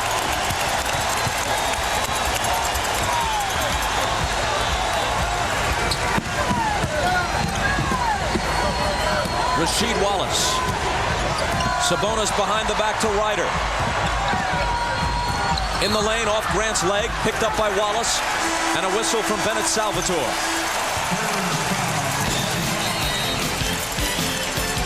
Portland trying desperately to take the lead. Isaiah Ryder turns the corner, and Tim Duncan with the block shot. It leads to the transition offense by Avery Johnson that gives his team a three-point lead, and psychologically Portland trying desperately to take the lead here in this third period. San Antonio fighting them off. San Antonio holding on to a three-point lead, 2:53 to go in the third quarter, and it's been offensively Rasheed Wallace creating offense offensive opportunities. Out of a double team, Sabonis. Out of a double team, Brian Grant. Trying to feed the post to Wallace. Ryder with a pull-up jump shot. And then once again, back to Rasheed Wallace and the three-point play. So a terrific quarter here by Rasheed Wallace, either passing or scoring. And you see the shot chart. Good versatility, inside, outside, 8 of 13, and they're right back in this game. The foul before the timeout was on Kersey, who has been hit with 4 personals in just 5 minutes of play.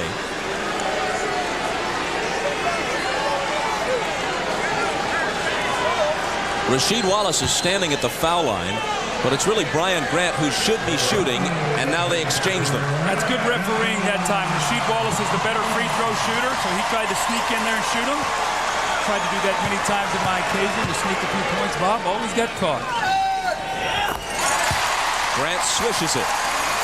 In the playoffs, he came into this game shooting 61% from the line. Makes them both to again draw the Trailblazers to within 1.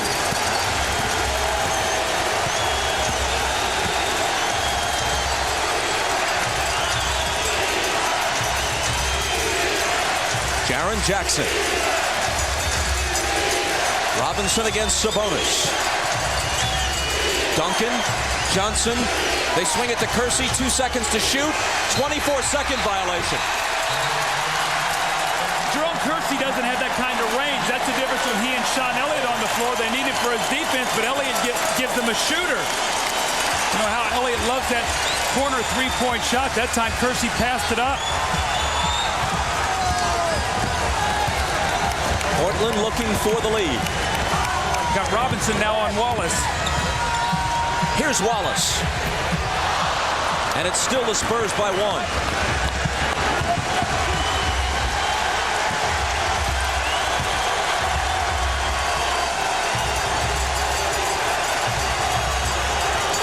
Tim Duncan doesn't get the roll.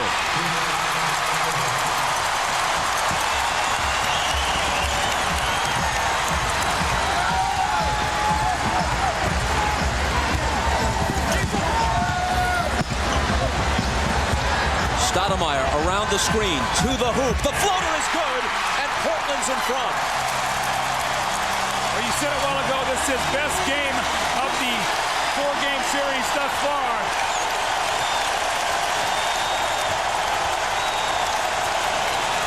Robinson. Rebound Duncan, and San Antonio reclaims the lead with Duncan coming to the line to try to complete a three-point play. Well, Tim Duncan was so upset with the shot that he missed on the last possession, but Damon Stoudemire this last possession just running Avery Johnson through all kinds of screens. He finally gets caught. That little floater in the lane. Now we've seen 2 of those in this period. Gives him a 1-point lead. Duncan with a great offensive rebound and the foul, trying to finish up the three-point play. The foul was Grant's 4th.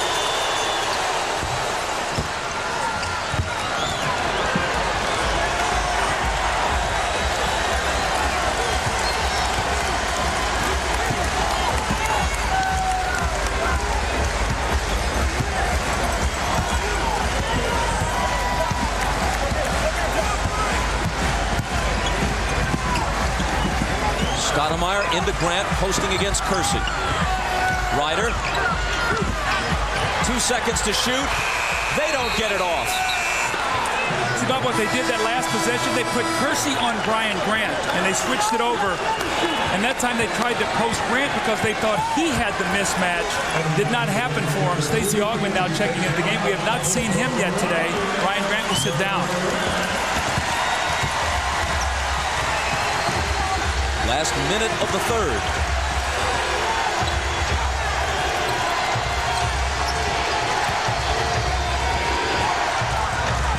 Jackson misses the 3. Robinson battling for the loose ball with Sabonis. They go to the floor, and out of there with it is Jackson.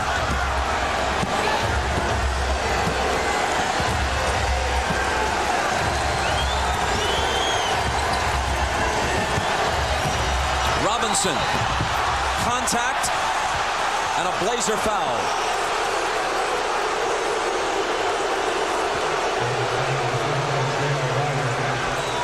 It's on J.R. Ryder, his second.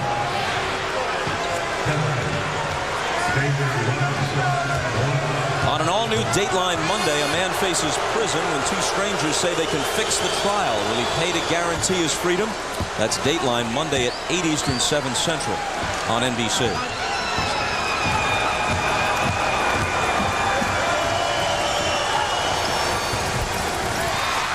Only one of two, and only a three-point lead. This would be a huge field goal for Portland if they could score here going into this timeout. The crowd would really be into it during the timeout. Let's see if they can get one. Wallace out the screen for Stoudemire, who lost the dribble. It's picked up by Duncan. 2 seconds. Jaren Jackson can't beat the horn. Still a good quarter for the Blazers, who trailed by 9 at the half and now enter the fourth, down by 3. We'll be right back after these words from your local station.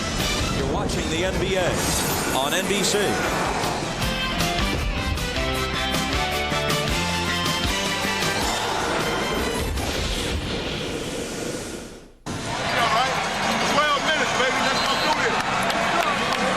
The passionate Mario Elie telling his teammates 12 minutes. 12 minutes, that's all. Since the playoffs began, he's been saying 15. You got to win 15. 3 in the first round, 4 in each of the next 3.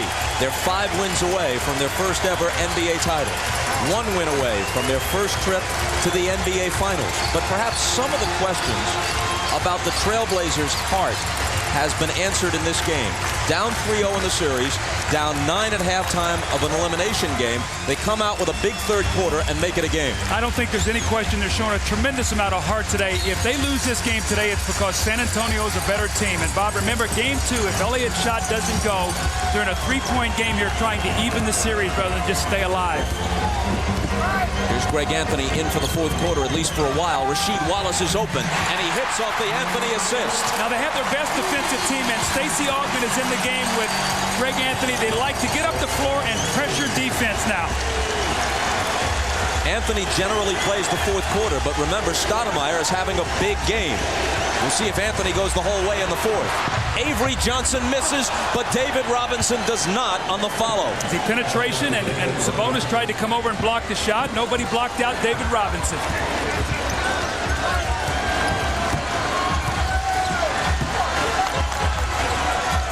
Anthony from Augmon, and now Sabonis. 4 seconds to shoot. J.R. Ryder was fouled.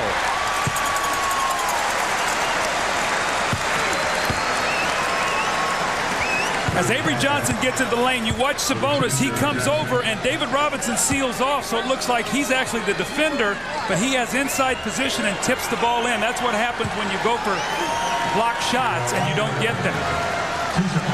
Foul was on Jaren Jackson, his second. With that one, J.R. Ryder has now made 28 free throws in a row, dating back several games.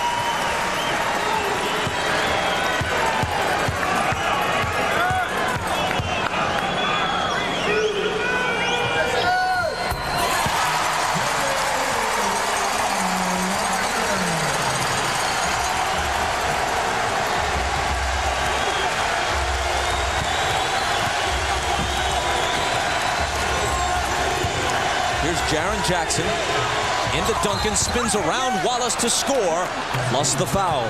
So you got to give Jaren Jackson a lot of credit on that play. He improved the passing angle.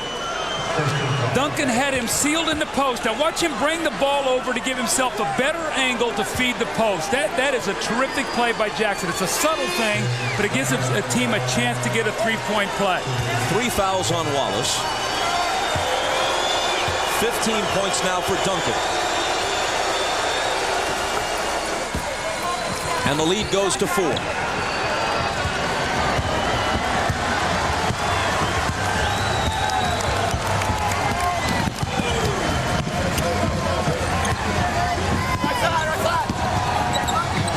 Anthony given room for 3. Robinson clears it. See if they go back through Duncan once again. They do. Here's Sean Elliott. Oh, there's a tough basket, and you can tack the foul on top of it. Sean Elliott, you normally see him shoot that three from the corner. Great ball passing here around the perimeter. David Robinson swings it. You get the defender running at you. You drive it at his top foot. Here comes Wallace. Back-to-back fouls, and it could be back-to-back three-point plays. 4 now on Rasheed Wallace. We'll take a seat. Boy, this really hurts him, Bob, because he was the one guy out there you knew that you could go through on offense. Somebody now is going to have to pick up the slack.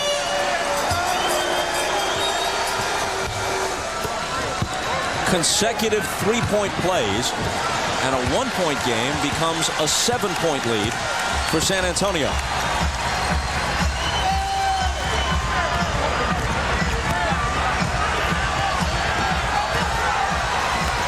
Ryder to the left hand, and a miss.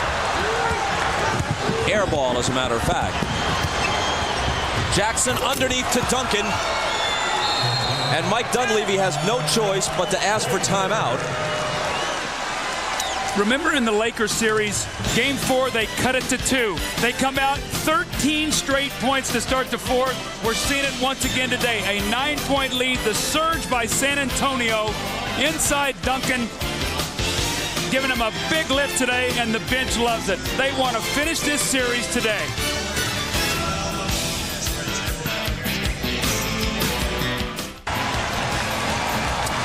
Portland being dispirited by a run. Now here's Tim Duncan. He's going to come over and challenge this shot. And he forces J.R. Ryder to take a tough shot and miss. Now he's going to be the guy who's going to be on the trail end now of this break. He sprints out ahead. Interesting play here now. Brian Grant, he's got to guard this man.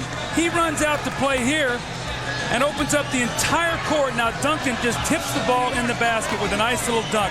You must protect the basket inside out. You never chase out. If anything, you give up that jump shot. And again, Portland, no fast break points. San Antonio, 10. Actually 3 for Portland, 10 for San Antonio.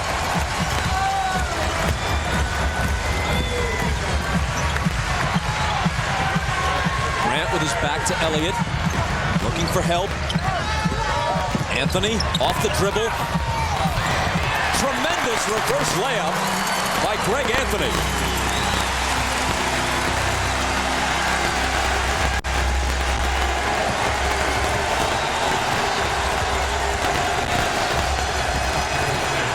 Avery Johnson just sticks another dagger in. In the fourth quarter, the guy doesn't miss. It's amazing. He could be going along to be a 0 for 7 or whatever, and gets to the fourth quarter, and he'll make big jump shots. Great confidence. He scored 12. He had 14 with 8 assists in a big game 3. Now it's Sean Elliott reaching in front of Grant to bat it to Duncan. San Antonio up 9 and looking to pull away.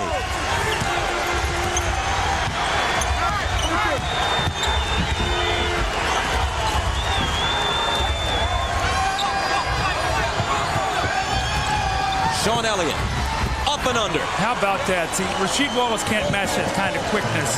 He's got 4 fouls. He's got to be very, very careful. Elliott recognizes it, just bursts to the basket. 16 for Elliott.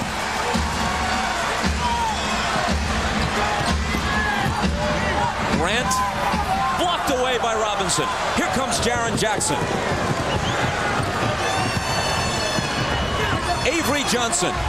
That may have finished Portland in terms of momentum. David Robinson with the big block. It looks like Grant had a dunk. He blocks it, and once again, Avery Johnson. And you know, San Antonio is just an efficient team, Bob. They're an efficient basketball team.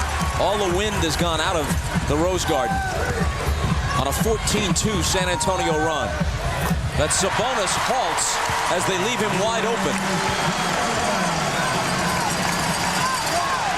Mike Dunleavy's in a little bit of a tough spot here right now. He needs defense on the floor, but his best defensive team can't score. He's got to muster some offense here. The ball was kicked by Anthony.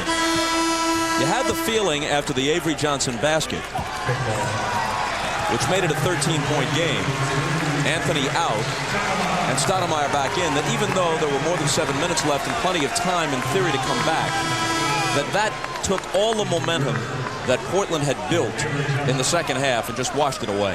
Well, they do timely things. And again, you know, the block shot, the subtle little things, they get out, they run. You don't see a lot of spectacular plays for them. See, now what's happened here is the minute Kerr comes into the game and he matches up against Stoudemire because he cannot pressure the ball. So Anthony goes down. They bring in Kerr to give Avery Johnson a rest. He had played the entire second half.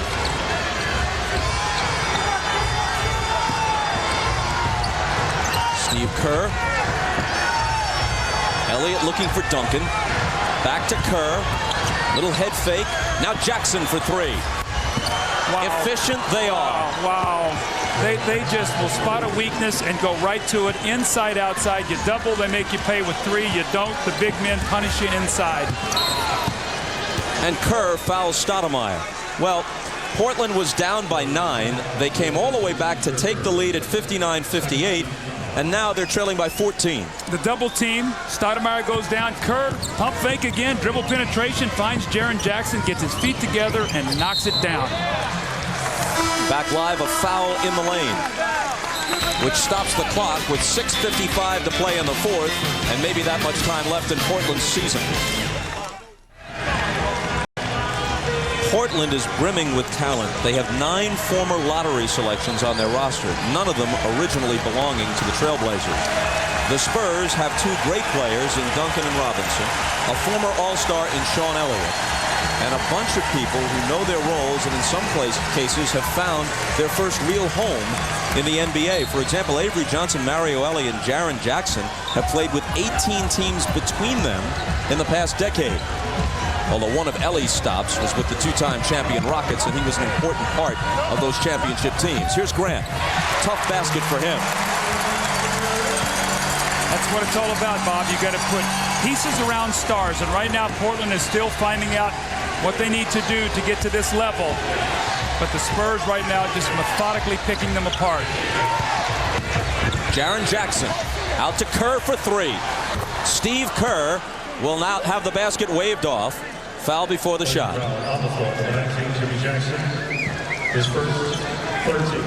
Foul was on Jimmy Jackson, his first. Well, with 6:26 to go, if Portland's got to run in them, they got to start it right now, and they've got to do it on this end of the floor. Question is, can they get any stops?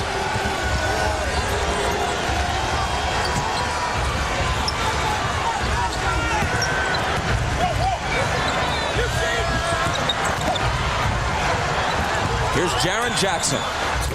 The 3 is short, and Jimmy Jackson takes it.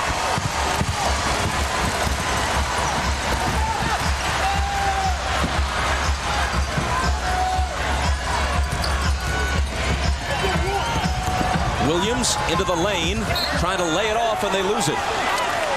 Notice how when San Antonio closes out, if you're a shooter, they force you to put the ball on the floor. You know what kind of security you have? If you've got those 2 guys back there blocking shots, you can get up and pressure the ball knowing if a guy breaks you down, if he doesn't pull up and shoot a jump shot and gets too deep, they're probably not going to be able to score against those 2 guys. Spurs come back leading by 12.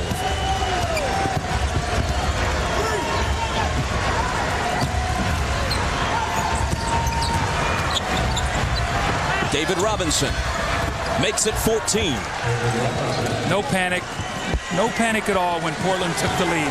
He said, get it together, make a little run on the road, quiet this crowd, and that's what they've done.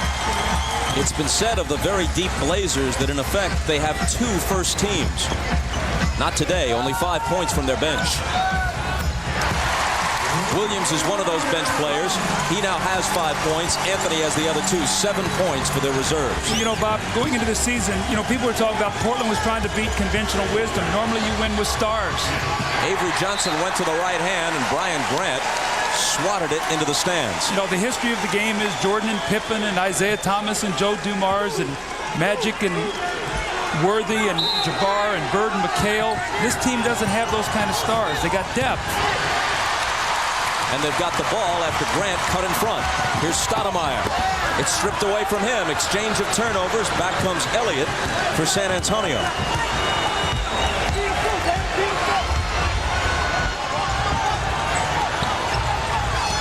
Jaren Jackson wants a three and has a three. This guy in game 3 and 4, I mean, he's become the stars. The Lakers series, games 3 and 4, shot him out today once again. Let's start calling him Mr. Game 3 and 4 or whatever. Got to give him a nickname. You got Mr. October and all these other guys, Bob. You got to come up with one for him. He just lays in the weeds the first couple games, lets the series take its course, then he comes in and terminates. Yeah, I guess.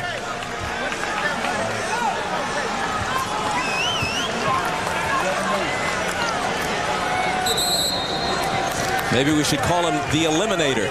He comes on big in those elimination games. He helped to send the Lakers home and appears to be doing the same to the Trailblazers.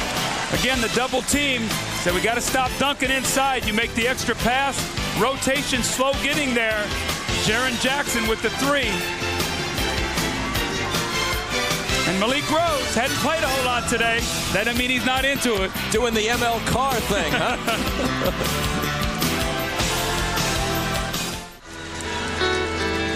Reviewing Game 4, the Rose Garden heating up just before the opening tip, but the league's hottest team is San Antonio, and they were fired up about cinching a trip to the finals. They came out slowly, but it didn't take them long to blaze ahead of Portland again. They're on their way to their 10th consecutive postseason win. They'll be 6-0 on the road in the playoffs. It'll be their second straight series sweep. The broom is ready. The finals await for San Antonio. And Bob, you know what's interesting? If they go on to win today, which looks like they're going to do, and that New York series, Indiana, stretches out past 5 games, the finals will not open until a Wednesday. It could almost get, 10, 12 days rest, and that rest versus rust, always take rest. Here's Damon Stoudemire to Wallace. It squirts through his hands, and Johnson has it. 4 minutes to play.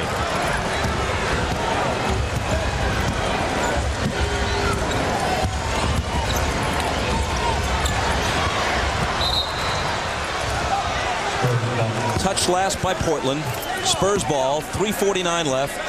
They're up by 15.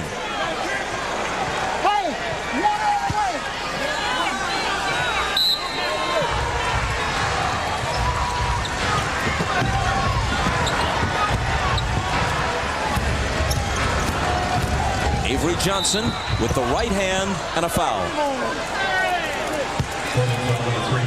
It's on Stoudemire, his third.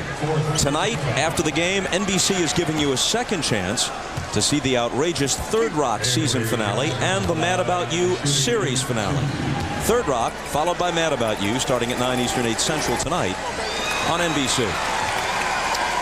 You know, Bob, as this second half has gone on, it looks like Avery Johnson's starting to trust that knee a little bit more. I thought he was a little tentative early in the half, early in that third quarter, playing much more aggressively here now. I think it was good that he came back and played today, if anything, for his own psyche. You're going to see 3 finales on NBC. Mad About You, Third Rock, and Portland's season finale. Jackson the rebound and bounces it to Elliott.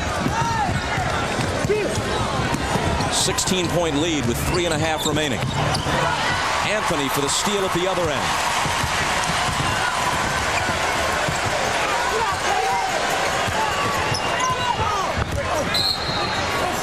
And as Kelvin Cato starts his move, there's a San Antonio foul. The Trailblazers brought some fight to this game. But Mike Dunleavy's team will now lose to San Antonio for the 7th consecutive time. The Spurs are just the better team. And right now, the Spurs are the league's best team. I agree with that. They are the better team. And, Bob, it's matchups. That's what it's all about in this game. And the post play of Portland was non-existent because of Duncan and Robinson. Wallace turnaround, short. Portland had a terrific season. They had the best record in the league the first 2/3 or so of the year. They faded a bit at the end of the regular season, then had a good playoff run, sweeping Phoenix and taking Utah out in 6. So they've accomplished a lot, but they're still a work in progress. Yes, they are. Jaren Jackson having a field day or night. Man. Popovich said after that one goes down, I'm going to clear the bench, let these guys enjoy the last couple minutes of this game. Damon Stoudemire with a three of his own. And Bob, you look up at the scoreboard. We did our open. You said, Doug, what do they have to do today? I said, Bob, they got to score some points. Well, you know what? They got 74 here with 2:13 to go. So you know what David Robinson talked about? The calling card being defense. They believed in it. Once again, it's going to move them on to the next round.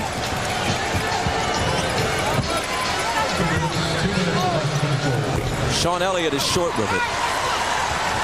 And they bring the hammer down on the road. This is a Spurs trademark. Stoudemire with the drive to the hoop, and then the layup hits the front of the rim.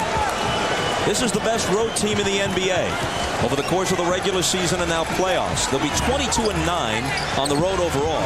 More important, 6-0 away from San Antonio in the playoffs. I think Minnesota did them a great favor in the first round. They beat them in Game 2, and since that point in time, they've been untouchable.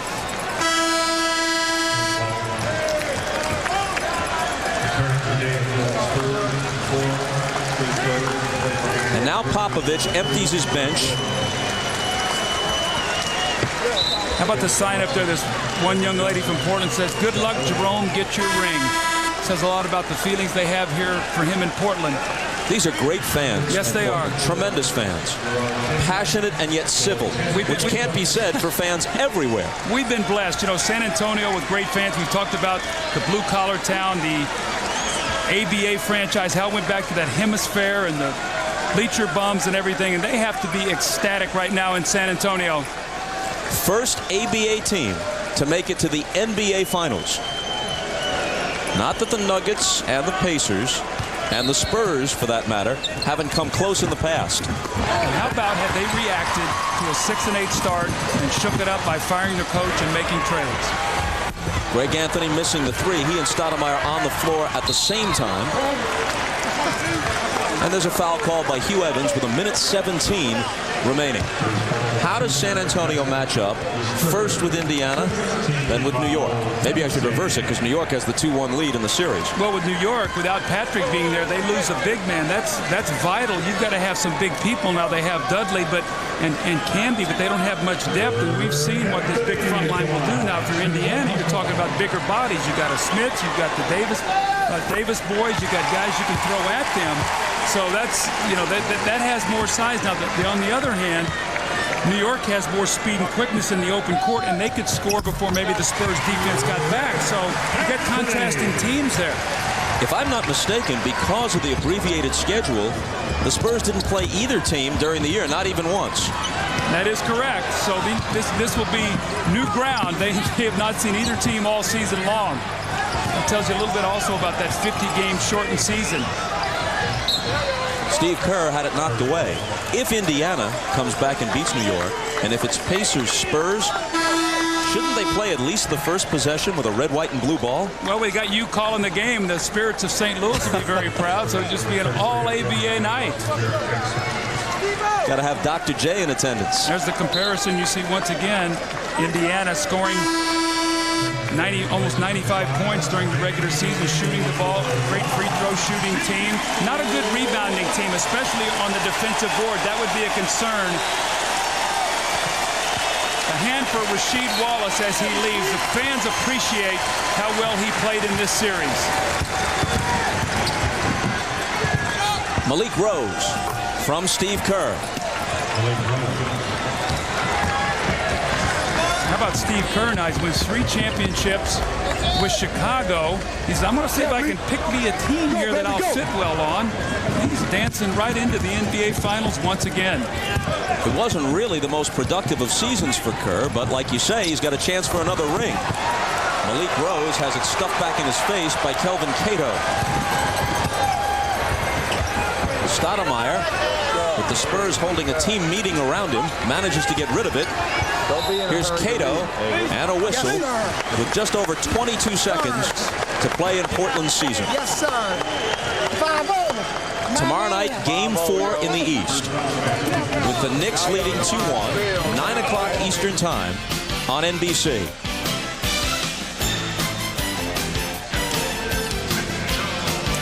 What a great game that will be. yesterday, a tremendous finish, and Indiana's got to be very concerned for a lot of reasons, Bob, but one of the things they've struggled with is closing games out all season long. I mean, they get beat by a 4-point play. That's unbelievable that could happen at the end of that game yesterday.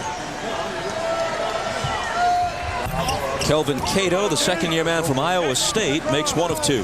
Here's Antonio Daniels in for a few moments.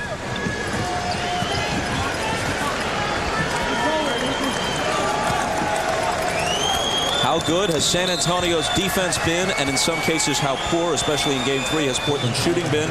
Not only will the Blazers be swept, but they will set a record for the fewest points ever scored in a 4-game playoff series in the history of the NBA. They've averaged about 75 points a game in this series. You know what's really amazing is that Portland actually played the Spurs better at home than they did on the road. It's almost like they had more resolve, the Spurs did, being on the road. They banded together. See Jerome Kersey and Stoudemire hugging each other here. I'm sure Jerome is telling him, you know, young guy, you're going to have your opportunities. Just keep growing. Meanwhile, I'm going back to the finals again, says Jerome. I'm going to be 37 in a couple of weeks. It's my 15th year in the league. I'm running out of time. Stoudemire, a 3 at the buzzer. And that's the way the season ends for him and the Trailblazers. And look at the San Antonio Spurs. They're not jumping up and down. They're only where they want to be now. When they win it all, that's when you'll see them celebrate.